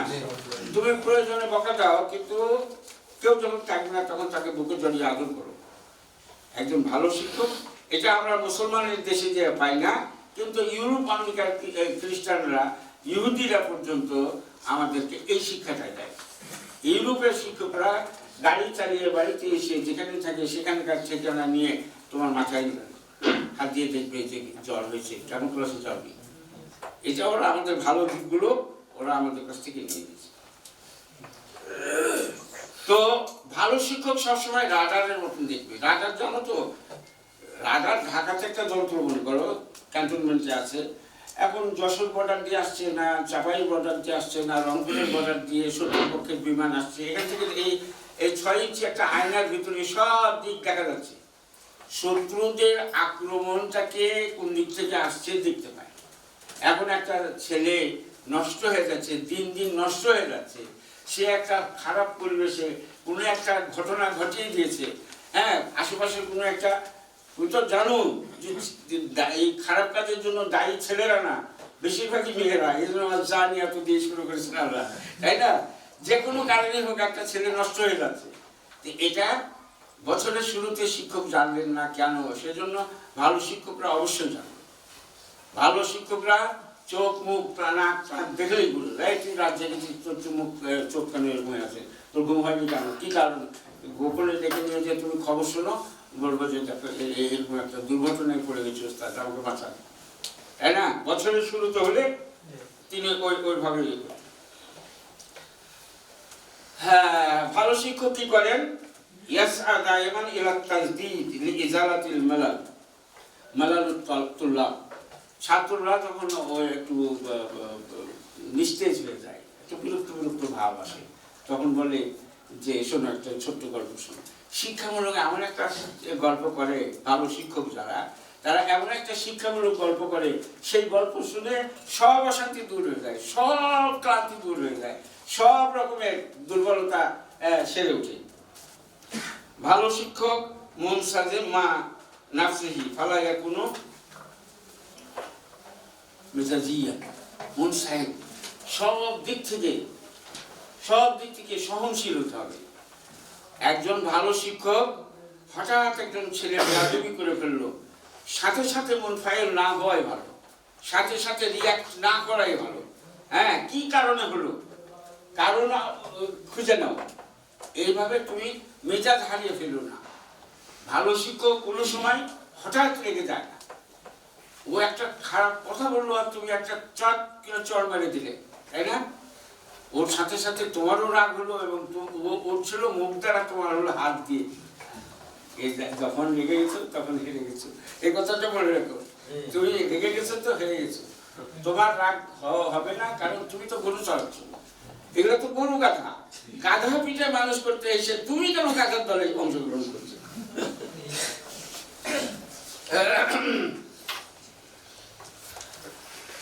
ভালো শিক্ষক ইয়াতাওয়াসালু মা আউলিয়াউল উমুর, ভালো শিক্ষক কর্তৃপক্ষের সাথে যোগাযোগ করে। এই ধরো জমিয়তের অফিসে আমরা আছি, জমিয়তের এই ক্লাসে 2 ঘন্টা টাইম দিয়েছিল, আমরা আধা ঘন্টা বেশি চালাচ্ছি। এখানে আরেকটা প্রোগ্রাম আছে হয়তো, এটা আমরা না জেনে উপেক্ষা করে বোকামি করে আধা ঘন্টা বেশি চালাচ্ছি। কাজে ভালো শিক্ষক ইয়াতাওয়াসালু মা আউলিয়াইল উমুর, কর্তৃপক্ষের সাথে তারা যোগাযোগ ঠিক রাখে। ভালো শিক্ষক কোনোদিনই হেডমাস্টারের পরামর্শের বাইরে এক্সট্রা প্রোগ্রাম করে না। বুঝতে পারছো কি হলো প্রোগ্রামটা? কি হলো? ইয়াতাওয়াসালু আল মুআল্লিম আন নাজে ইয়াতাওয়াসালু মা আউলিয়াইল উমুর। ইয়াস্তামতিউ বিওয়াক্তিহি আসনা আল আমাল।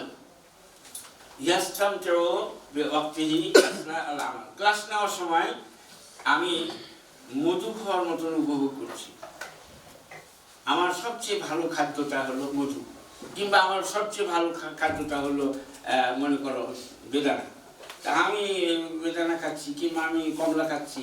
তো এখানে যেরকম আমার ক্লান্তি আসে না, ভালো শিক্ষক ক্লাসে আসলে এরকমই তাই হয়, এরকমই তাই হয়। আমি আমার একটা দোষের কথা যে আমি গত 42 বছর রাজশাহী ইউনিভার্সিটিতে আমি কোনো সময় টাইম শেষ করতে পারিনি। বাইরে এসে একজন দাঁড়িয়ে আছে, ছেলেরা বললেন যে স্যার নেক্সট ক্লাসে শিক্ষক এসে দাঁড়িয়ে আছে, তখন সরি বলে আমি উঠে আসি। আমি এমনভাবে অনুভব করি যে আমার 2 ঘন্টা কখন, আমি এমনিতেই 1 ঘন্টাকে 2 ঘন্টা করে নেই, আমার 1 ঘন্টা তো হয় না। লিয়ানানি আবুল কালাম, আবুল কালাম কোনো সময় কালাম শেষ করতে পারে না। তো আমার কথা একটু বেশি, অল্প বেশি বোঝা কম, তো আমি মনে করি যে যা বলবো অন্তর থেকে বলবো, এর কিছু অংশ ছেলেরা পাইলে অনেক পাবে, এই নিয়েতে আমি। তো ভালো শিক্ষক যারা ইয়াস্তামতিউ বিওয়াক্তিহি আসনা আল আমাল আসনা আল দার্স, আসনা ক্লাস চলাকালে শিক্ষক যে অনুভব করে, সবচেয়ে ভালো খাবার খেতে যেয়ে যেমন সময় অনেক লেগে যায়, চাইনিজ খেতে বসে যেমন 2 ঘন্টা সময় যায়, তেমনি এই 10 দেওয়া এটা হলো মুহিম্মাতুল আম্বিয়া ও মেহনাতুল মুআল্লিম। এটা আমার কাছে এত প্রিয় জিনিস যে আমাকে যদি কোনো কয়ুদ এবং শরুতের মধ্যে না বাঁধে, তাহলে আমি ঘন্টার পর ঘন্টা দিনের পর দিন একই বিষয়ের উপরে চালিয়ে যাব। এইরকম একটা মানসিকতা নিয়ে আজকে তোমাদের কাছে কথা বলছি না, এটা আমার জীবনের একদম লেকচারার থেকে প্রফেসর পর্যন্ত আমার 42 বছর বিশ্ববিদ্যালয়ের শিক্ষকতা জীবনে এটাই ছিল ব্রত। কারণ আমি আরবি শিক্ষক হলো কোরআন হাদিস পড়াতাম, মাস্টার্সে বুখারী পড়েছি 42 বছর। তো কাজেই আমার কোনোদিনই তৃপ্তি আসে না যে এই 1 ঘন্টা পড়িয়ে কি হলো, আর কিছুক্ষণ দরকার ছিল।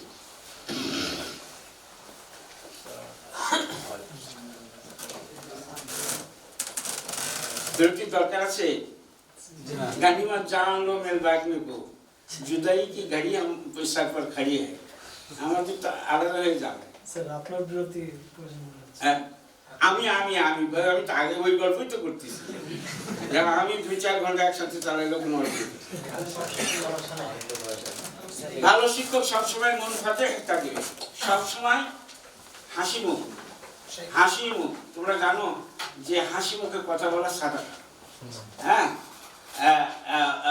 মানে যখন তোমার হাসি মুখ দেখা যায় তখন তুমি তোমার ভিতরে অনেক ব্যথা থাকতে পারে, কিন্তু তুমি দেখাচ্ছ হাসি মুখ, তাখাররুজ। সে তার কাছে যদি একজন লোক, আমি জমিয়তের সভাপতি রাখতে আমার অফিসে ছিল আমার সেক্রেটারি, আমের ফার্স্ট ক্লাস এবং MA ফার্স্ট ক্লাস আরবিতে। সেই ছেলেটিকে দিয়ে আমি নামাজ পড়ালাম, মেমান্তিক করলো সে, কিন্তু এরাতে আমার কোথায় একটা সন্দেহ হলো, এরকম লামে ফুল করে পড়লো। আমি সাথে সাথে বললাম যে কাগজ কলম নিয়ে তোমার লেখা দেখবো, সেটা এডভান্সটা লেখো তো। দেখেছি হ্যাঁ ওলাম ইয়াকুলের পরে আল্লাহু লিখেছে, ওলাম ইয়াকুল্লাহু ওইটা লিখতে ওলাম ইয়াকুন আল্লাহু, ছোটবেলা থেকে অভ্যাস হয়ে আছে। এই ব্যাপার কি করবে, সংশোধন করতে পারেনি। আমি ফার্স্ট ক্লাস সংশোধন করতে পারেনি, কোনো জিনিসই সংশোধন করতে পারে না। কাজেই লাতিরা তাকিক তার স্বামী মার্দি কাবেল, হ্যাঁ, যে কোনো শব্দ কানে আসলে সেটা আগে তাকি করে রাখো, তাহলে তুমি একটা ভালো মানুষ হতে পারবে, তাই না? কোনো একটা যে কোনো একটা জিনিস।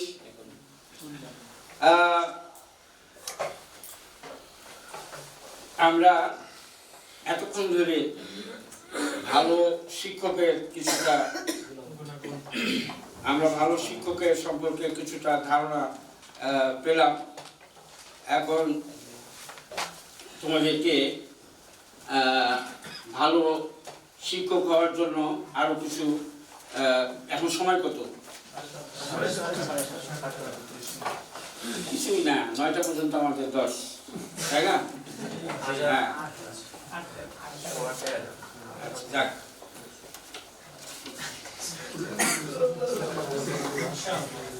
এই শোনো, প্রত্যেক দিন তো শিক্ষকরা তোমাদেরকে বাধ্য করে না, বেশি সময় নেয়, তাই না?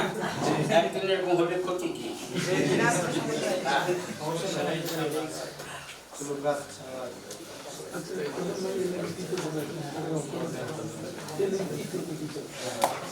তোমাদেরকে ভালো শিক্ষক যারা হন তারা ভালো শিক্ষক প্রত্যেকটা ছাত্রের হোয়ার অ্যাবাউটস ইবতিদা ইন্তেহা জানে, পারিবারিক অবস্থা, সামাজিক অবস্থা, মহাফেজা কোন অঞ্চলের, এইগুলো জানাটা ভালো শিক্ষকের নকদর বলে। এটা আমি বললাম না যে তোমাদের নাম ধাম টেলিফোন নাম্বার। হ্যাঁ, একজন ভালো শিক্ষক যদিও সেই অর্থে ভালো শিক্ষক না, কিন্তু আমার মনে হয় তোমাদের কখনো কারো যদি কোনো প্রশ্ন হয় তখন যাতে আমি তুমি কে এটা বুঝতে পারি, বুঝলে? হ্যাঁ,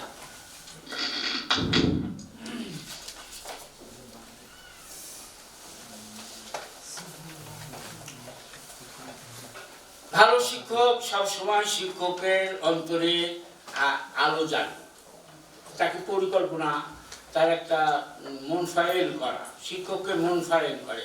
একদিনের পড়াতে মানুষ তো বড় লোক হয় না, একদিনের পড়াতে বড় আলেম হয় না, কিন্তু এমন একটা চাবি ঘুরিয়ে দেওয়া যেই চাবিটা চলতেই থাকে তাকে বড় আলেম না হওয়া পর্যন্ত, একজন সফল শিক্ষক হওয়া পর্যন্ত। তোমাদের এই ক্লাসটা এমন একটা ক্লাস যে মঞ্জেলাতুন বাইনাল মঞ্জেলা, মানে তোমরা ছাত্র না কিন্তু আমাদের কাছে ছাত্র, তোমরা সমাজের কাছে শিক্ষক কিন্তু আমাদের কাছে ছাত্র, তাই না? তোমরা এখনই গেলে অনেকেই তোমরা হয়তো ছোটখাটো মাদ্রাসার মুহতামিম হিসেবে জয়েন করবে, কিন্তু আমাদের কাছে তোমরা এবার প্রাথমিক পর্যায়ের ছাত্র, কারণ তোমাদের ওই দিকটা মানে এখনো শুরু হয়নি, তোমাদের যেটাকে বলা হয় তাজরবা নাই। তো কাজেই একজন লোক, একজন ভালো শিক্ষক, তোমরা ওই টার্গেট, আমাদের কথাগুলো শুনে তোমরা ওই টার্গেট নেবে। তুমি যে মাদ্রাসায় যাবে সেই মাদ্রাসায় যে 10 জন 20 জন 25 জন ছেলে ভর্তি হবে, তাদের তুমি একটা ইঞ্জিন হিসেবে কাজ করবে, তাদের ভিতরে এমন একটা পরিকল্পনা ঢুকিয়ে দেবে, এমন তাদেরকে ভালো চরিত্রবান হওয়ার জন্য কিছু ভালো লোকের জীবনী পড়তে বলবে। তোমার পড়ার বাইরে বাইরে কি সে কিছু 10 জন হয়তো আলেমের জীবনী পড়লো। তোমরা জানো যে ইমাম বুখারীর মতন লোকের জীবনী পড়লে সেই লোককে আর বসে থাকতে পারবে? যেই যুগে যানবাহনের অবস্থা এত খারাপ ছিল, সেই যুগে 20 বছর পর্যন্ত 16টি জেলায় ঘুরে বেড়ানো, এটি কমখানি ব্যাপার। মিশর তখনকার জামানায় এই যতগুলো দেশ ছিল, প্রায় 16টি দেশ, এতগুলো জায়গায় ঘুরে ঘুরে পায়ে হেঁটে, অধিকাংশ ক্ষেত্রে পায়ে হেঁটে, নদী পার হওয়ার জন্য রাত পার হয়ে যেতে হতো, এরকমভাবে বসে থাকতে হতো। এই জন্য এই সমস্ত লোকের জীবনে না পড়ালে একটা মানুষের আদর্শ, এবং আমি মনে করি যে আদর্শদের আদর্শ হলেন আমাদের নবী, লাকাদ কানা লাকুম ফি রাসূলিল্লাহি উসওয়াতুন হাসানাহ। আল্লাহ রসুলের জীবনী দিয়ে শুরু করো। আল্লাহ রসুল কি না করেছেন, আল্লাহ রসুল কত কষ্ট করেছেন, এই আমানত কি। আর আল্লাহ রসুল চাইলেই তো অনেক কিছু হতে পারে, এই তো বহুত পাহাড়ে সোনা বানিয়ে নিয়ে তিনি তো একটা বিলাসিতে কাটাতে পারতেন। কিন্তু আল্লাহ রসুল সাল্লাল্লাহু আলাইহি সাল্লামের ভিতরে ওইরকম একটা গুণ ছিল। তোমরা জানো যে ওই যে ইয়ে কি বলে নাম,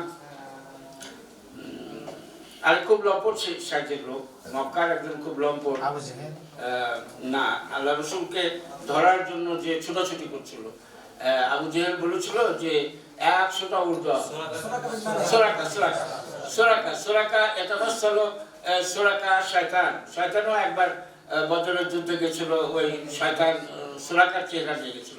জানো তো কাহিনী যে মক্কায় ওই 32 জন ছেলে কেবলই বিয়ে করেছে, তাদের বাসর রাতে থাকা হয়নি।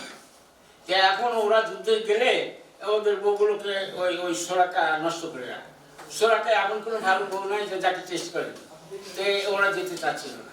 তো এমন সময় শয়তান কি বুদ্ধি সুরাকার চেহারা নিয়ে এসে বললো যে এই আমিও যাবো চল। তখন ওই যুবকরা মনে করলো যে মক্কায় এখন বউ পড়ে থাকবো, কেউ কাজ করবে না, কারণ সুরাকার মতন বদমাশ আমাদের সাথে যাচ্ছে, তাই না? তো যাই হোক, তো ওই সুরাকা যখন রাসূলুল্লাহর হিজরতের সময় খোঁজাখুঁজি করতে করতে করতে করতে এক জায়গাতে যেয়ে দেখে যে একটা মুখোমুখি হয়ে গেছে, কাছাকাছি হয়ে গেছে, আল্লাহ রসুলকে ধরবে এখন, এবং পরিকল্পনা করছে যে 100টা উট হুমুরু নিয়াম, এই যে 100টা উটের লোভে আল্লাহ রসুলকে ধরার জন্য হাত বাড়াতে যাচ্ছে। আল্লাহ রসুল কি বললেন? হে সুরাকা, ওই যে কিসরা কায়সারের রাজপ্রাসাদের বড় মূল্যবান কাপড়টা তুমি পাবে, এটা কি তোমার জন্য ভালো মনে হচ্ছে না? মানে কত মানুষ স্থির থাকলে যে তুমি তো আমাকে ধরতে পারবে না, আমি তো মক্কায় যাব, মদিনায় যাব, আমি তো একটা স্টেট কায়েম করব, আমি তো সেখানে যুদ্ধ করে বড় বড় বিরাট বিরাট শক্তিদের পতন হবে, এবং তখন তো টাকা পয়সা তাদের এমনকি পোশাক আশাক সব পেয়ে যাবো আমরা, তো সেখান থেকে তোমাকে একটা দিলে তুমি নিবা না? আল্লাহু আকবার। মাত্র 13 বছর পরে, 13-14 বছর পরে হযরত উমরের সময় ওইটা মশহুর হয়ে গেছিল যে সুরাকাকে দিব, এই কথা আল্লাহ রসুলের ওই কথাটা হযরত উমরের জানা ছিল, তিনি তখন বলেছিলেন যে এটা তোমার। সুরাকা ইতিমধ্যে মুসলমান হয়ে গেছে। তাহলে মানুষের ভিতরে একটা লক্ষ্যে পৌঁছার জন্য একটা ইসবাত, একটা স্থিতিশীলতা, কত বড় নিশ্চিত ছিলেন আল্লাহ রসুল যে আমি একটা স্টেট কায়েম করবো, এবং সেই স্টেট থেকে সারা দুনিয়ার বড় বড় স্টেটগুলোর পতন হবে, এবং সেখান থেকে এই জিনিসগুলো পাবো। মনের ভিতরে একটা বড় ধরনের একটা শেখা, বড় ধরনের একটা আস্থা তৈরি হতে হবে। তুমি মনে করো যে তোমার ছাত্ররা প্রাইভেট, তুমি এখন যদি বুখারী 10 দাও তাহলে এটা মুনাসিব হলো না, তোমাকে মুনাসিবাত খুঁজে 10 দিতে হবে।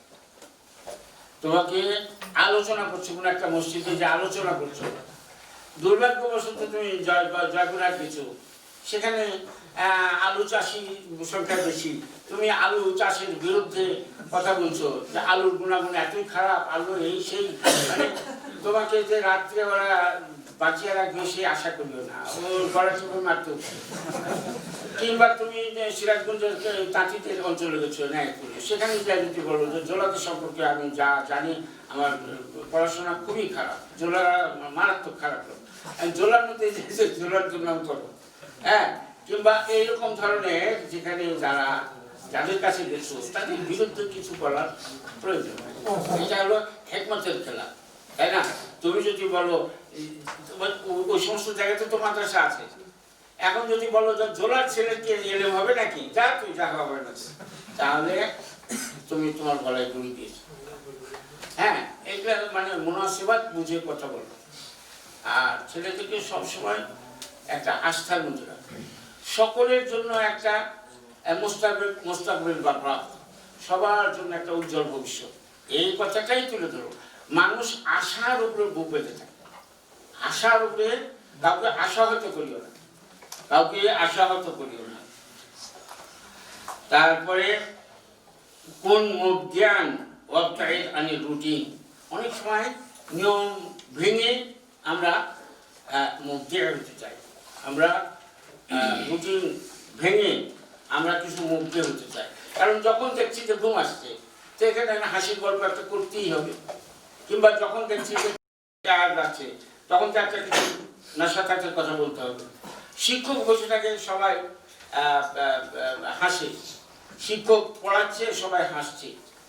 সবচেয়ে দুর্বল, সবচেয়ে অনৈতিক, অসফল শিক্ষক তারাই যারা নিজে ব্ল্যাকবোর্ড ইউজ করছে, খুবই ব্যস্ত, আর এটাই হলো মানে হুয়া মুনশাগল মাররা, সে খুবই ব্যস্ত, ডানে বামে তাকানোর কোনো খবর নেই, কথাবার্তা বন্ধ করে উনি লেখার পর লিখছেন, আবার উপর দিক মুছে দিচ্ছেন, আবার লিখছেন, আবার লিখছেন, কিছুক্ষণ পরে যে ঘন্টা তো চলে গেল, আজকে থাক, এই হলো ব্যস্ত শিক্ষক, তাই না? শিক্ষক সবসময় মুওয়াজাহাত হবে, মুখে মুখে দেখা হবে।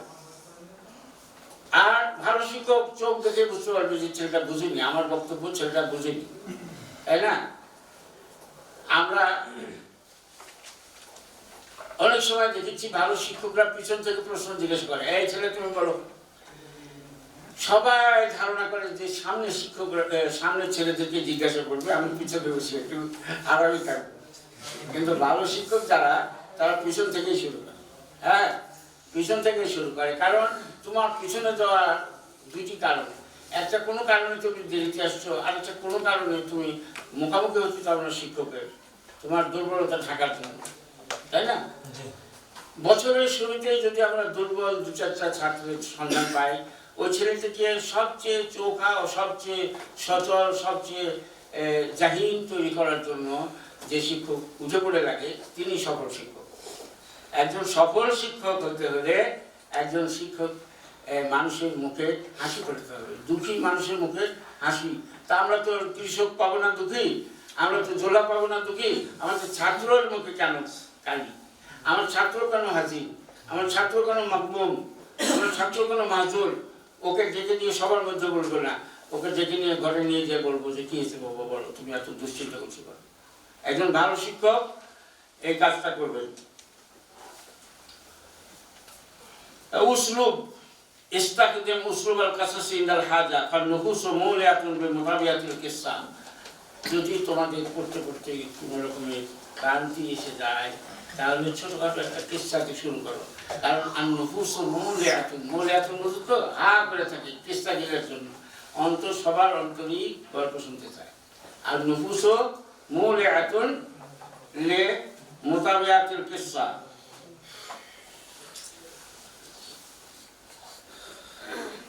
আমাদের অনেক দূর পর্যন্ত যদি ভালো শিক্ষক হতে চাও, ইমাম বুখারী কেমন শিক্ষক ছিলেন? ৩ বছর তিনি শিক্ষকতা করেছেন। ভালো শিক্ষক যদি হতে চাও, তো ইমাম ইবনে তাইমিয়া কিভাবে শিক্ষকতা করেছেন তোমরা জানো? যে ইমাম ইবনে তাইমিয়া শতকরা যতদিন বেঁচে ছিলেন, শতকরা ৯০ বছর বয়স তিনি জেলে কাটিয়েছেন। তো সেখানে ১০-২০ জন ছাত্রকে তিনি পড়াতেন। তোমরা জানো কোথায় যে উপমহাদেশের সবচেয়ে বড় যিনি মুদারিসুল মুদারিস, মানে কি বলে মুআল্লিমুল মুআল্লিমিন, তিনি হলেন কি সাইকুল কাকে বলা হয়? নাজির হোসেন, মিয়া নাজির হোসেন দেহলভি। মিয়া নাজির হোসেন দেহলভিকে ওই 1797 না 1897 এই সময় যে দুর্ঘটনা ঘটলো, পুলিশ বিদ্রোহ হলো, সে তখন মনে করলো যে দিল্লির আলেমরা পুলিশের কানভারি করেছে। তো বেশ কিছু লোককে অ্যারেস্ট করেছিল, তার মধ্যে ওনাকে অ্যারেস্ট করেছিল এবং পেশোয়ার জেলে রাখা হয়েছিল। তখন তো ভাগ হয়নি দেশ, এপার ওপার মিলে সব মিলে পাকিস্তান, বাংলাদেশ, ইন্ডিয়া মিলে একটাই দেশ ছিল। তো পেশোয়ার, দিল্লি থেকে পেশোয়ারে রাখলো। তো পেশোয়ার জেলের ভিতরে ৫,০০০ লোক ছিল, সবাই মিলে নামাজ পড়া শুরু করলো এবং নামাজের পরে ওনার 10 হাজির হতো। তো এখন দেখলো যে ১০০-২০০ লোককে দিল্লিতে পড়াতো আর ওখানে ৫,০০০কে পড়াতো। হিতে বিপরীত। তাড়াতাড়ি আবার ফার্স্ট ক্লাসে নিয়ে এসে তাকে মুক্তি দিয়ে বলে যে হুজুর আপনি এখানেই পড়া। আসলে ভালো জিনিস বন্ধ করা যায় না। আল্লাহ হিতে বিপরীত। এটাকে বলা হয় ইংরেজিতে বুমেরাং, বুঝলে? বুমেরাং। তুমি হয়তো মনে করছো যে পথ বন্ধ করলাম না, ওই বন্ধ স্রোতটা বন্ধ হওয়া কিছুক্ষণ পরে দেখা গেল উপর দিয়ে বাঁধের উপর দিয়ে যে বাঁধ কেটে গেল, যেভাবে স্রোত যাচ্ছিল তার চেয়ে ডবল হয়ে গেল। এরই নাম বুমেরাং, তাই না? আলু আধার, এই আলু যেমন বন্ধ রাখা যায় না, আলু বন্ধ রাখা যায় না, চাপ যেমন ধরে রাখা যায় না, সেরকম দিন এটার চর্চা কেউ আটকাতে পারবে, এটা কেউ আটকাতে পারবে। আমি একটা কিস্সা বলি তোমাদের কাছে যে ১০০ বছর ৯৫ বছর কোরআন পড়া নিষেধ ছিল, আজান দেওয়া নিষেধ ছিল যে রাশিয়াতে। এই পিরিয়ডগুলোতে যখন রাশিয়ার কাছ থেকে ৫টি দেশ স্বাধীন হলো, এই দেশের 5টি দেশের 5 জন এবং সারা মুসলিম ওয়ার্ল্ডের আরও ৫৫ জন তাহলে 5 জন আর 55 জন 60 জন। এই 60 জনের জন্য তুরস্কের সরকার এই 100 বছর পরে একটা ইসলামিক কনফারেন্স করলেন। এই 100 জনের প্রত্যেকটা দেশ থেকে একজন লোক যাবে। তো এই একজন কেমন করে যাবে? তারা কিছু সরকারের সহযোগিতা দিল, আর কিছু লেখা দিল যে এই লেখা যারা পাঠাবে, যার লেখা পছন্দ হবে তাকে আমরা দেব। তো যারা মন্ত্রণালয়ের মাধ্যমে বিশ্ববিদ্যালয়ের অফিসে গেল আমাদের হাজিদের প্রশিক্ষণ, তালিমুল হুজ্জাত কাবলা ও আসনাইল হজ, এই টপিকের উপরে ইংরেজি তাকে অথবা আরবিতে লিখতে হবে। তো যাই হোক আমি গেছিলাম, আর ওই সমস্ত দেশের যেহেতু তুরস্কের আশেপাশে কাজাকিস্তান বা এসেছে, ওরা কেমন করে নিয়ে গেছে সব বিরাট পাগড়িওয়ালা। তো একজন প্রায় 90-এর কাছাকাছি বুড়ো মানুষ মুফতি হাফিজ, তাকে বললাম যে তোমরা কেমন করে হেড ঠিক করে রাখলে? ও সারাদিন তো নেংটি মেলা কিষানগিরি করতাম, আর রাতের বেলা ঘরের নিচে ঘর করে মাটির তলে এই বিভিন্ন জায়গা থেকে পাতা সংগ্রহ করে আমরা পড়েছি।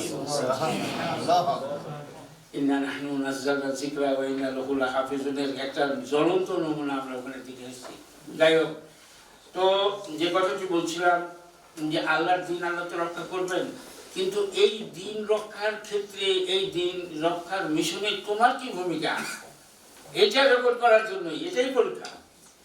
তোমার অবদান কি?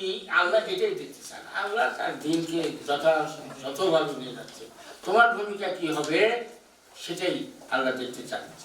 কাজেই আমাদের সবসময় তোমরা জানো যে প্রতিযোগিতার একটা মনোভাব গড়ে তোলা, এটা উন্নতির একটা লক্ষণ। প্রতিযোগিতা, আল্লাহ রসুল সাল্লাল্লাহু আলাইহি সাল্লাম আয়েশার সাথে বলতেন যে দৌড়াতো, একবার আগে যেতেন, আরেকবার আয়েশা আগে যেত। তো আয়েশা কি এমনি আগে যেত? রাসূলুল্লাহ একটু ঢিল না দিলে কি আয়েশা যেতে পারতো? তো তোমাদের মধ্যে প্রতিযোগিতা, ও ফার্স্ট হলো, এবার আমি দেখবো, আমি আগামীবার দেখবো, ওকে ফার্স্ট হওয়া বন্ধ করে দেবো। এই যে তানাফুস, এই তানাফুস এই এলমির ব্যাপারে তোমাদের মধ্যে প্রতিযোগিতা না, প্রতিযোগী যদি না থাকে তাহলে তোমার পরিশ্রম করার মতন সাহস হবে। আর তুমি সেকেন্ড বয়ের চেয়ে 100 নম্বর বেশি পেয়েছো, তুমি বলবে যে আমি সারাদিন ঘুমিয়ে থাকলেও কেউ সেকেন্ড হতে পারবে না, ফার্স্ট হতে পারবে না। এইরকম একটা ভাব নিয়ে থাকলে কিন্তু হবে। আল্লাহর দিন এবং আল্লাহর রাসূলের হাদিস শেখার জন্য তোমাদের মধ্যে একটা প্রতিযোগিতা আছে। তুমি তোমার মাদ্রাসার সাথে কেন তোমাকে তুলনা করছো? গোটা বাংলাদেশে সবচেয়ে নাম্বার বেশি তুলব, এই প্রতিযোগিতা নাও।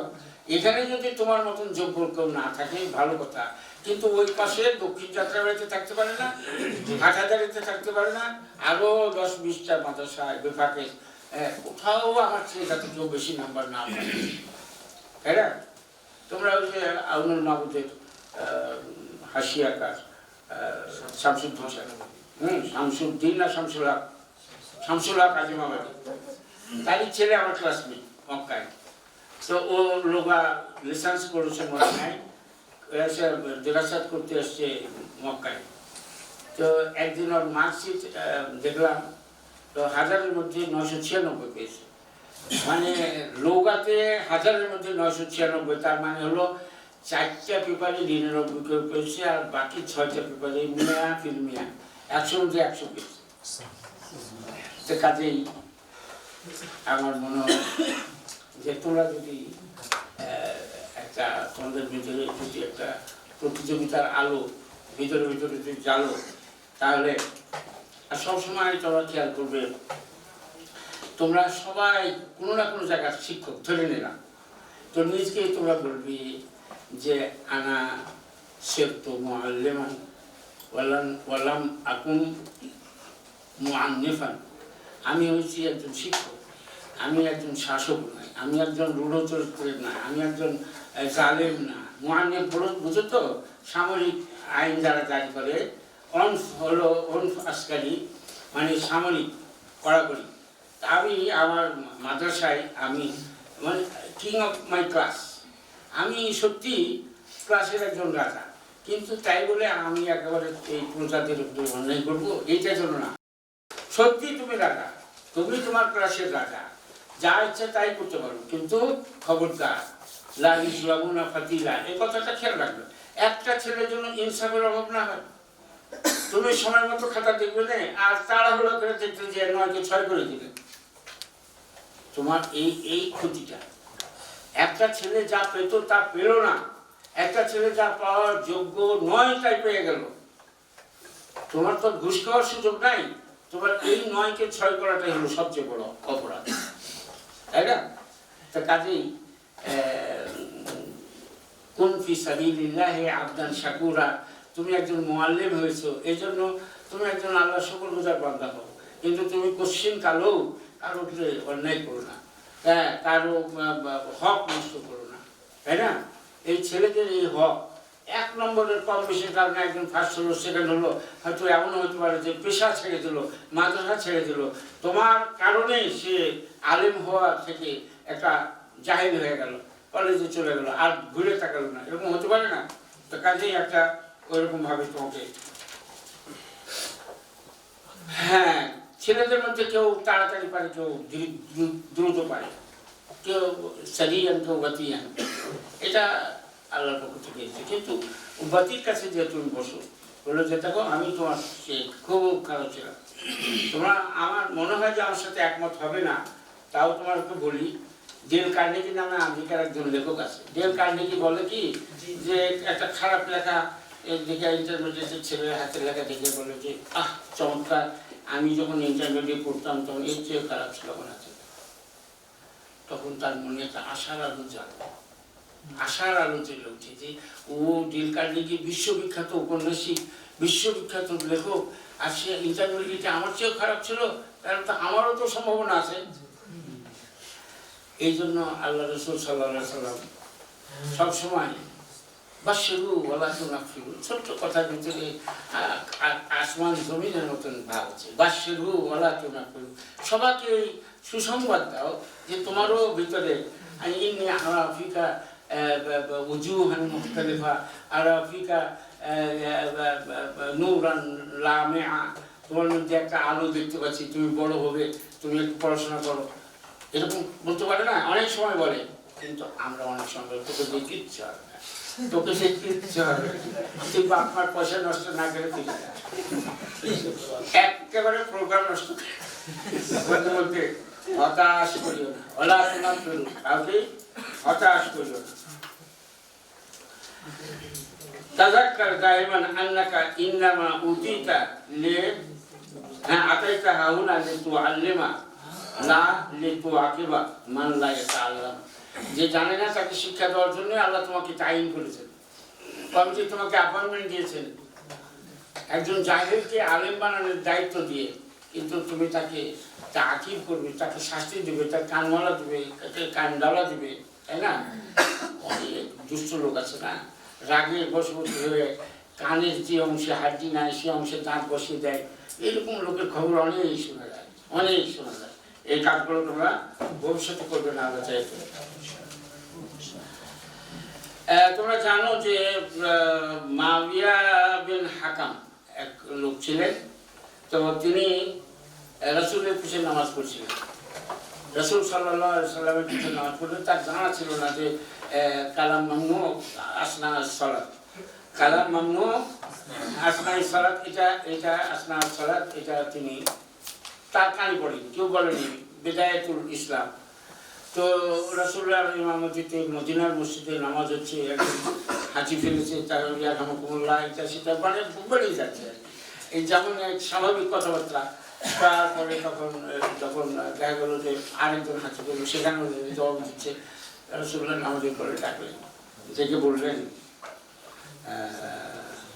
নাব্বাহা বা'দু সাহাবা বিল ইশারা, কোনো কোনো সাহাবা তাকে নিষেধ করলেন যে এটা করতে হয় না, কিন্তু লাম ইয়াফহাম শাই, কিছুই বুঝেনি, বোঝার চেষ্টাও করেন।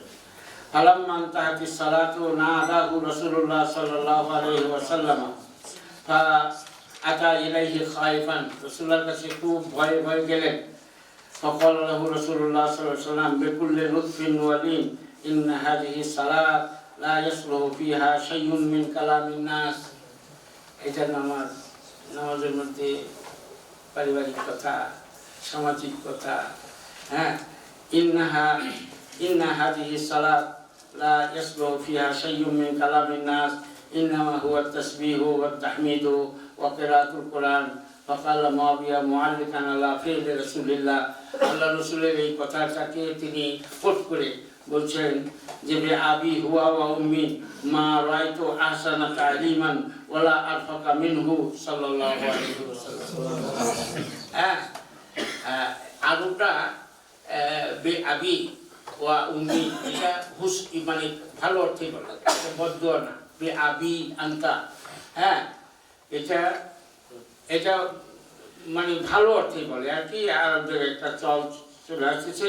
আল্লাহ রসুল বললেন যে দেখো, নামাজ তো হলো তাসবিহ, তাহমিদ এবং কিরাআতুল কুরআন, এখানে তুমি অন্য কিছু বলিও না।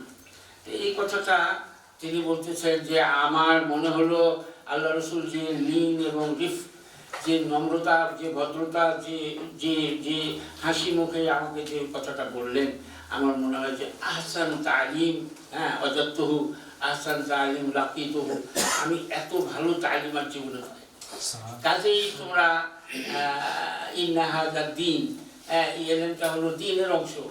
আর উনজুর ইলা মিম্মান তা'খুযুনা দীনাকুম, তাই না? তোমরা কার কাছ থেকে দ্বীন শিখছো, কার কাছ থেকে হাদিস শিখছো, কার কাছ থেকে পড়ালেখা শিখছো, কার কাছ থেকে কোরআন শিখছো, তো দেখো। সুতরাং আমার মনে হয় যে যতই তোমরা ভালো আচরণ করবে আর আল্লাহর কাছে দয়া, আল্লাহর দয়া, জীবনে কোনোদিন তোমরা ভয় করবে না যে আমি এটা পারলাম না, আমার শিক্ষকের প্রশ্নের জবাব, ছাত্রের প্রশ্নের জবাব দিতে পারলাম না। তোমরা জানো যে 11টি মশলার মধ্যে 7টি মশলাই ইমাম মালিক লা আদরি বলেছিলেন ইস্তাওয়ার প্রশ্নে, তাই না? আল্লাহর আরশে ইস্তাওয়া, ইস্তাওয়া মানে কি? ইল্লাহ। এজন্য তোমাদেরকে আমি বলবো যে কুল লা আলাম, কুল লা আলাম, লা আলাম কথাটা তোমরা বলবে, এটা তোমাদের উপরে ওঠা সিঁড়ি। যতবার বলবে, যত বেশি বলবে, তত উপরে উঠে যাবে। হ্যাঁ, এটা জানি না, আল্লাহর নূরের বেহুরমতি করবো না, বেইজ্জতি করবো না, এটা আমি জেনে এসে বলবো, তোমরাও জানো। বুঝতে পেরেছ? আল্লাহর এলেম, আল্লাহর দ্বীন, আল্লাহর কোরআন, আল্লাহর হাদিস আমি জানি না, এটা তো আমার শান। আমি গোজামিল দিলাম না, আমি থুতু দিয়ে ছাতু সানলাম না, আমি যেমন তেমন করে বললাম না, আমি জানি না। লা আদরি লা আলাম, এই কথাটা বলবে একেবারে দ্বিধাহীন চিত্তে, গর্বের সাথে। তোমার শান খাটো হবে না, তোমার শান কোনোদিন খাটো হবে না। এবং বলবে যে এজেবাল নাহতারিম আল ইলম ওয়া নাহতারিম আকলিয়াতাত তুল্লাব ফাইদা সুইলনা আম্মা লা না'লাম ফালা নাতাকাল্লাফু আল ইজাবা। বিনিয়ে যেমন তেমন করে জবাব দেওয়ার চেষ্টা করাচ্ছে, জানি না বলাটা 1000 গুণ ভালো, তাই না? 1000 গুণ ভালো। আরেকটা জিনিস খেয়াল রাখবে যে অনেক সময় নবী ছাত্র খেজের নবী কি না নিয়ে দ্বিধাদ্বন্দ্ব আছে, খেজের নবী কি না দ্বিধাদ্বন্দ্ব আছে। এবং আমাদের মনের ভিতরে মাঝে মাঝে অনেক সময় শিক্ষকের আচরণে সন্দেহ জাগে। হ্যাঁ, সন্দেহ জাগে, এটা তুমি 10-এর মধ্যে জিজ্ঞাসা না করে একা একই সন্দেহ মেনে নিও। কোনো শিক্ষক সম্পর্কে সন্দেহ হলে শিক্ষকের রুমে যে বা শিক্ষকের কাছে যে একা একই শুনে নেবে। কারণ যে কি কারণে শিক্ষক এই ভুলটা করলেন, শিক্ষক লফজি ভুল করছেন, লফজি ভুল করতেছেন, মানা ভুল করতেছেন, বা সে অনুযায়ী আমল করছেন না, তো এটা তাকে ব্যক্তিগতভাবে বলতে হবে। নাহলে দেখো হযরত মুসা 3বার বললেন, আর বললেন যে আর বলবো না, আর বলবো না, আর জিজ্ঞাসা করবো না, কিন্তু পারলেন না। আমরা সচরাচর আমাদের বিবেকে ভাবলে আমরা প্রশ্ন করে বলি।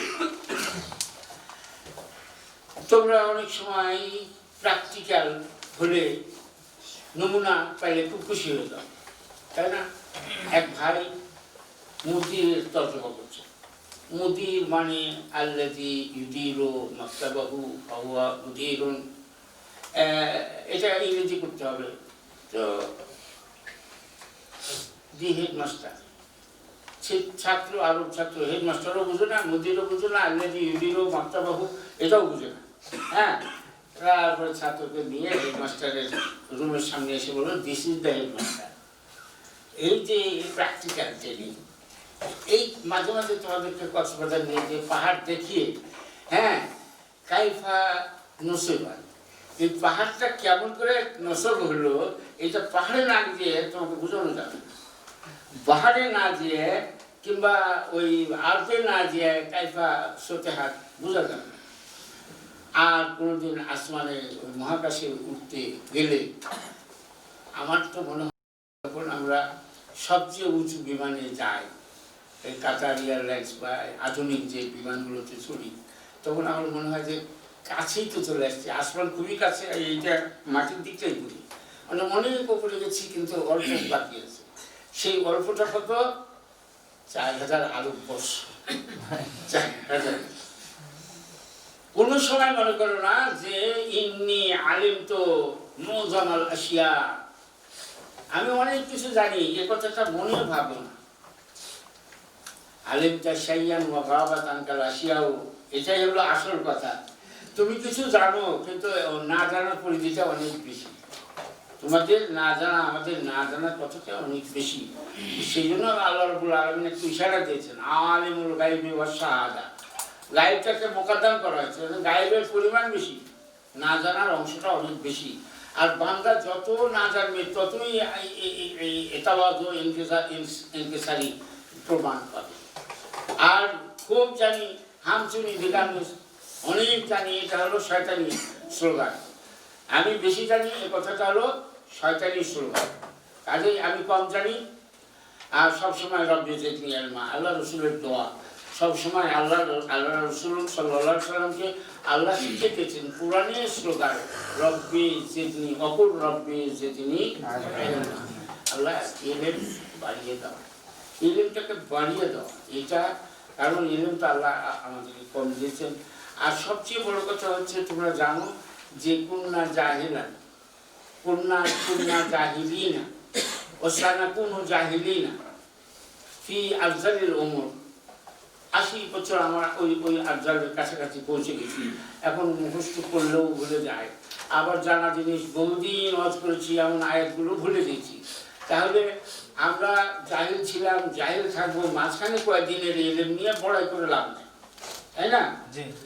আর আল্লাহ হলেন আলিম বিজাতিস সুদূর, তোমার আমার পেটের মধ্যে কি পরিকল্পনা আছে। তুমি দেশের সবচেয়ে বড় মাদ্রাসা মোহাম্মদিয়া আরবিয়া থেকে টাকা রোজ করেছো, এই কারণে তোর মনে যেন কোনো রকমের অহংকার না থাকে যে আমি বড় মাদ্রাসার ছাত্র। কোনো লাভ নেই, কোনো লাভ নেই। তোমরা ছাত্র ছিলে, কিন্তু এখন যদি ইস্তেমরার না থাকে, তোমাদের পড়ালেখার ভাবটা যদি চালু না থাকে, তাহলে একদিন তোমরা জাহিল হয়ে যাবে। কাজেই তোমাদেরকে, তোমরা সবাই মুস্তাফদের তোমরা দাওরা পাস করে এসছো, তোমাদেরকে আল্লাহ কুদরত দিয়েছেন, এই কুদরতটাকে তোমরা কাজে লাগাও। এবং এই কুদরতটা আমি রিপিটের সাথে বলছি যে বালিশের নিচে শোয়ার সময় মানুষ কল্পনা করে যে যদি টাকা পেতাম, মানে নিয়মিত বেতন দিয়ে বড় হওয়া খুবই কঠিন। জিনের মাধ্যমে বা যে কোনো ফেরেশতার মাধ্যমে টাকা পেলে এরকম যে পরিকল্পনা হয় না, তো সেরকম মনে করিও না যে তুমি একদিন বড় আল্লামা হয়ে যাবে।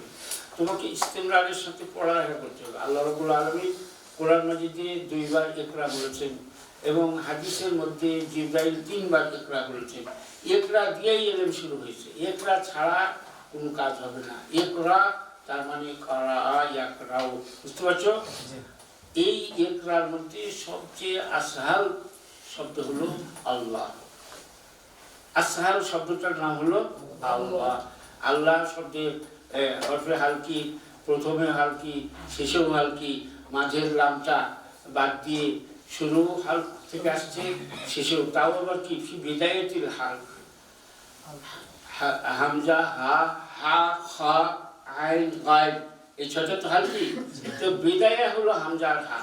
আল্লাহ লিখতে হামজা এবং হা। আল্লাহ যত বেশি আল্লাহ, তুমি যত বেশি আল্লাহর নাম নেবে। এই আল্লাহর নাম নেওয়াটা এমনি এমনি না বিসমিল্লাহ দিয়ে নাও, সুবহানাল্লাহ দিয়ে নাও, যে কোনোভাবে হোক আল্লাহকে যত উচ্চারণ করবে আল্লাহ তোমার মর্যাদা বাড়িয়ে দেবে। আল্লাহ আমাদের মর্যাদা বাড়িয়ে দেবেন। কারণ হলো যে এই মাখলুক, এই পুরো মাখলুক তোমার জন্য সাখারাল্লাহু লাক, এই পুরো মাখলুক, এই যে গোটা সমুদ্র, মহাসমুদ্র 1 ঘন্টা রোদ পেলে সারা পৃথিবী ভিজিয়ে দেওয়ার মতো বাষ্প হয়ে যায়। এই বাষ্পটা এখানে আসলে মাটির নিচে চলে যাবে, সেজন্য পাহাড়ে বেশিরভাগ জমা করে রাখে, গরম হয়ে নদীর মতন হয়ে আসে। শুধু নদী দিয়ে বয়ে যাচ্ছে না, মাটির নিচ দিয়েও কিন্তু লেয়ার। তুমি ওই খোলা নদীর পানি খাবে না দেখি টিউবওয়েল করে পানি খাচ্ছ, এই পানি খাওয়ার সময় যদি একটু বিসমিল্লাহ তোমার মুখে না আসে, এত এই লবণাক্ত পানিকে এরকম মিষ্টি পানি বানানোর জন্য তোমার যদি জাগতিক কোনো প্রক্রিয়া, জাগতিক কোনো কারখানাকে অর্ডার দেওয়া হতো তো 1 গ্লাস পানির দাম কোটি টাকা। তো তুমি পানি পান করার সময় দেখো পান করছো এমন একটা গ্লাসে যেটা বালুকে জাল দিয়ে সেখান থেকে 1000 ভাগের 1 ভাগ কাঁচ পাওয়া গেল। সেই কাঁচের গ্লাস, একটা গ্লাস তৈরি করতে লক্ষ লক্ষ মানুষের শ্রম আছে, লক্ষ লক্ষ মানুষের শ্রম আছে। একটা গম তৈরি করতে লক্ষ লক্ষ মানুষের শ্রম আছে, গমকে বাজারজাত করতে। সেখান থেকে আটা নিয়ে এসে একটা রুটি খেলো, তুমি রুটি মুখে দেওয়ার সময় বিসমিল্লাহ বলবে না, এটা কি তোমার বেয়াদবি? এটাই হলো ইউআল্লিমুহুমুল হিকমা, ইউআল্লিমুহুমুল কিতাবা ওয়াল হিকমা। কিতাব তো খোলা সবার জন্য, কিন্তু হিকমা তো খোলা না। এই হিকমা মানে নবীর সুন্নাহ, হিকমা মানে নবীর সুন্নাহ। রাসূলুল্লাহ সাল্লাল্লাহু আলাইহি ওয়াসাল্লাম যত কথা বলে গেছেন, যত আমল করে গেছেন, যত তাকরীর আছে তার সবই ভিতরে হিকমা রয়েছে। ওমা ইউতাল হিকমাতা ফাকাদ উতিয়া খায়রান কাসীরা। হ্যাঁ, ভাগ করা যাবে না, পরিমাণ বলা যাবে না। যে হিকমত পেল সে অনেক পেল, অঢেল পেল। এই জন্য আল্লাহ রাসূলের একটা হাদিস আছে, জাওয়ামিউল কালিম, জাওয়ামিউল কালিম মানে 100টি হাদিস আছে যার শব্দের চেয়ে 3 গুণ বেশি অর্থ। এটাকে বলা হয় জামিউল কালাম বা জাওয়ামিউল কালিম। সেইগুলোর মধ্যে আছে আল হিকমাতু দাল্লাতুল মুমিনি আকাযাহা মিন আইনা ওয়াজাদা। যেখানে পায় সেখানে হিকমতের কথা মুমিনরা ঢুকে নেয়। রাস্তায় রাস্তায়, পথে ঘাটে, এখানে সেখানে, যেখানে সেখানে। হ্যাঁ, যেমন ওই যে বলা হয়েছে না যে কি লালিল হুকামাই, হ্যাঁ, আখাযতু মিন কুল্লি শাইইন হুসনাহু। এক হাকিম বলছে যে আমি আখাযতু মিন কুল্লি শাইইন হুসনাহু, প্রত্যেক জিনিস থেকে ভালো জিনিসগুলো গ্রহণ করি। কি লালাহু ফামা আখাযতা মিনাল কালবি। তাকে জিজ্ঞাসা করা হলো যে তুমি কুকুরের থেকে কি নাও? তো বলছো যে এটা আতুর রব। হ্যাঁ, জীবনে একদিন যদি তুমি কুকুরকে একটু খাবার দাও, তোমাকে দেখলে অভিবাদন জানাবে না, নিয়ে জানাবে, আর একটা অবৈধ ভাষায় কেউ কেউ করবে। এটা আমরা যদি আল্লাহর এত কিছু খেয়ে যদি বিসমিল্লাহ না করি, আল্লাহর শুকর না করি, আলহামদুলিল্লাহ না করি, কুকুরের চেয়েও যাবে, তাই না? ফামা আখাযতা মিনাল খিনজিরে। আবার জিজ্ঞাসা করা হলো, এই হাকিম তুমি শুকুরের কাছ থেকে কি পাও? তো আখাযতু মিনাল খিনজিরে বুকুরুহু ওয়া উসুলুহু, খুব ভোরে ওঠা, রিজিক তালাশের জন্য খুব সকালে ওঠা। সারাটা পৃথিবী তোমার জন্য নিয়োজিত করা হয়েছে। ঘোড়া কখন প্রভু বেরিয়ে পড়বে সেজন্য ঘুমায় না, সে জেগে জেগে ঘুমায়। শুয়ে গেলে বসে গেলে উঠতে দেরি হবে, তাই না? সবসময় দুনিয়াতে তার প্রভুকে সন্তুষ্ট করার জন্য ঘোড়া যদি সদা প্রস্তুত থাকে, তোমার ঘুমানোর কি অধিকার নেই? তুমি আল্লাহর বান্দা, সারা দুনিয়ার সমস্ত নিয়াম তোমার জন্য মুহাইয়া করা হয়েছে। আর আল্লাহ রাব্বুল আলামিন আরো বলছেন, ওমা বিকুম মিন নি'মাতিন ফামিনাল্লাহ। তোমাদেরকে যেগুলো শরীরের সাথে লাগে আছে, চোখ, নাক, জিহ্বা, তোমার আকল। আরে তুমি যে শিক্ষকতা করছো কার সাথে? আকলুন ফি জাসাদিন। শরীরে যে কারখানাগুলো তো কাজ করে, হাত দিয়ে কাজ করে। তোমার সাথে লেখাপড়া করছে, এটা ব্রেন দিয়ে কাজ করছে। তুমি এমন একটা শ্রেণীর সাথে শিক্ষক যে যারা ব্রেন দিয়ে কাজ করে। আনতা তুআমিলু মাআল আকলি ফি জাসাদিন। জাসাদের কলিবরের ভিতরে একটা আকল আছে, সে অংশ দিয়ে তুমি রক্ত নিয়ে টানাটানি করছো না, বস্তু নিয়ে টানাটানি করছো না, তুমি আজব নিয়ে টানাটানি করছো না। আশরাফুল আযা হলো মানুষের হলো আকল। তুমি আকলের সাথে তুমি কথা বলছো, আল্লাহু আকবার। আল্লাহ তোমাকে আকল দিয়েছে, সেই আকলের তুমি বিলিবন্টন করছো। আর আমাদের মুরব্বীরা, আমাদের উস্তাদরা একটা কথা বলতেন, এটা তোমরা ওজিফা হিসেবে নিও না, গল্প হিসেবে শুনে রাখো, যে আমাদের শিক্ষকরা বলতেন যে রাদিতু ইসমাতাল জাব্বারি ফিনা লানা ইলমুন ওয়া লিল জুহালি মা'লুম। হ্যাঁ, আল্লাহ যে বন্টন ব্যবস্থা, এটাতে আমরা খুব খুশি। আল্লাহ আমাদেরকে পকেট খালি করেছে তো গিয়েছে, ইলম তো দিয়েছে। হ্যাঁ, রাদিনা কিসমাতাল জাব্বারি ফিনা লানা ইলমুন ওয়া লিল জুহালি মা'লুম। কি বুঝলে?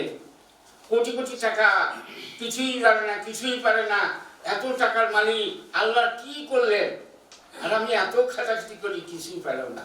খবরদার, লা তুকারিন বাইনাল ইলমি ওয়াল মাল লিআন্নাহুমা নাকিদানি। এটা পরস্পর বিরোধী জিনিস।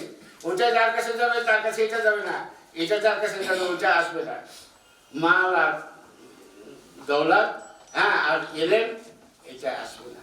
যেমন তার নূর একসাথে থাকতে পারে না, সেরকম পৃথিবীর সম্পদ আর পৃথিবীর ওই স্বর্গীয় জ্ঞান, এটা সেলেসিয়াল লাইফ, এটা হলো স্বর্গীয় জ্ঞান। এই স্বর্গীয় জ্ঞান তার সাথে তুলনা করো। হযরত আলীর একটা মাকলা দিয়ে শেষ করি।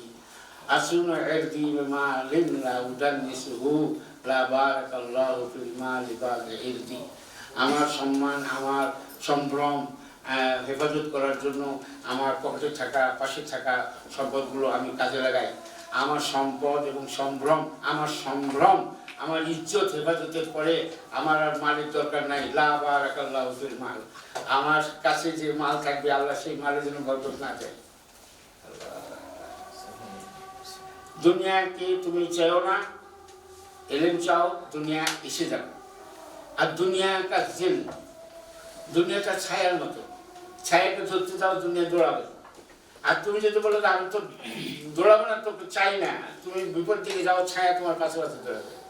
হ্যাঁ, দুনিয়াটা হলো ছায়ার মতো, তুমি ধরতে গেলে ধরতে পারবে না, তোমার আগে আগে দৌড়াবে। আর তুমি যদি বলো যে ধরতে তোর দরকার নেই, আমি পশ্চিম দিকে গেলাম, তুই যাও, তাহলে দেখবে যে তুমি যেখানে যাচ্ছ সেখানেই সে যাবে। অতএব যেটা না চেয়ে পাওয়া যায় সেটার জন্য তুমি শ্রম দিও না, আর যেটা চাইয়াও পাওয়া যায় না আল্লাহ দয়া না করলে সেটার জন্য শ্রম, সেটার জন্য আল্লাহর কাছে রাতে উঠে করো, কান্নাকাটি করো।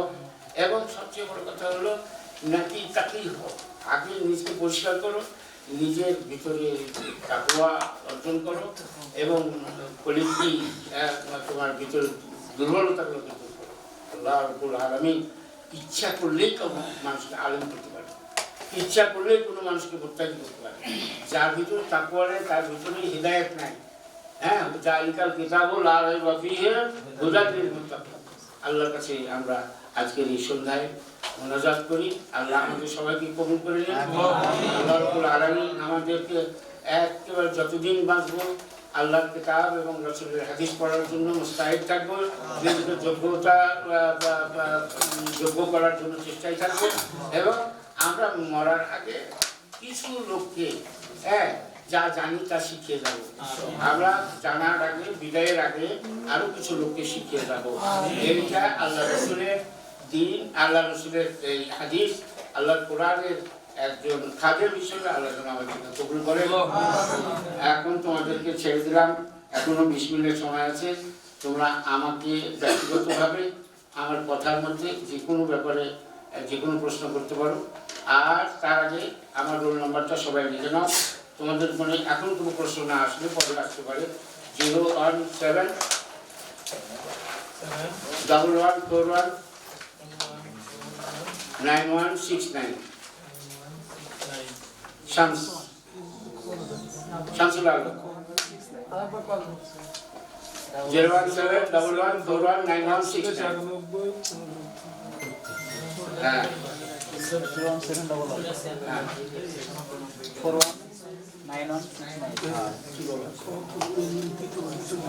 নাম্বার আবার না, তোমরা এভাবে এখন দিও না, কারণ পরে হ্যাঁ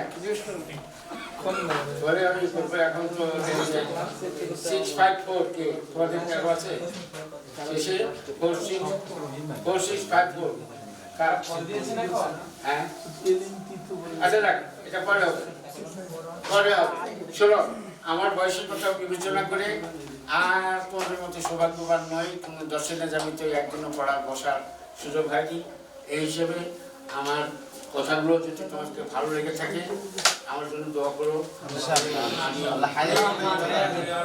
অনেক দূর থেকে এসেছি রাজশাহী থেকে এসেছি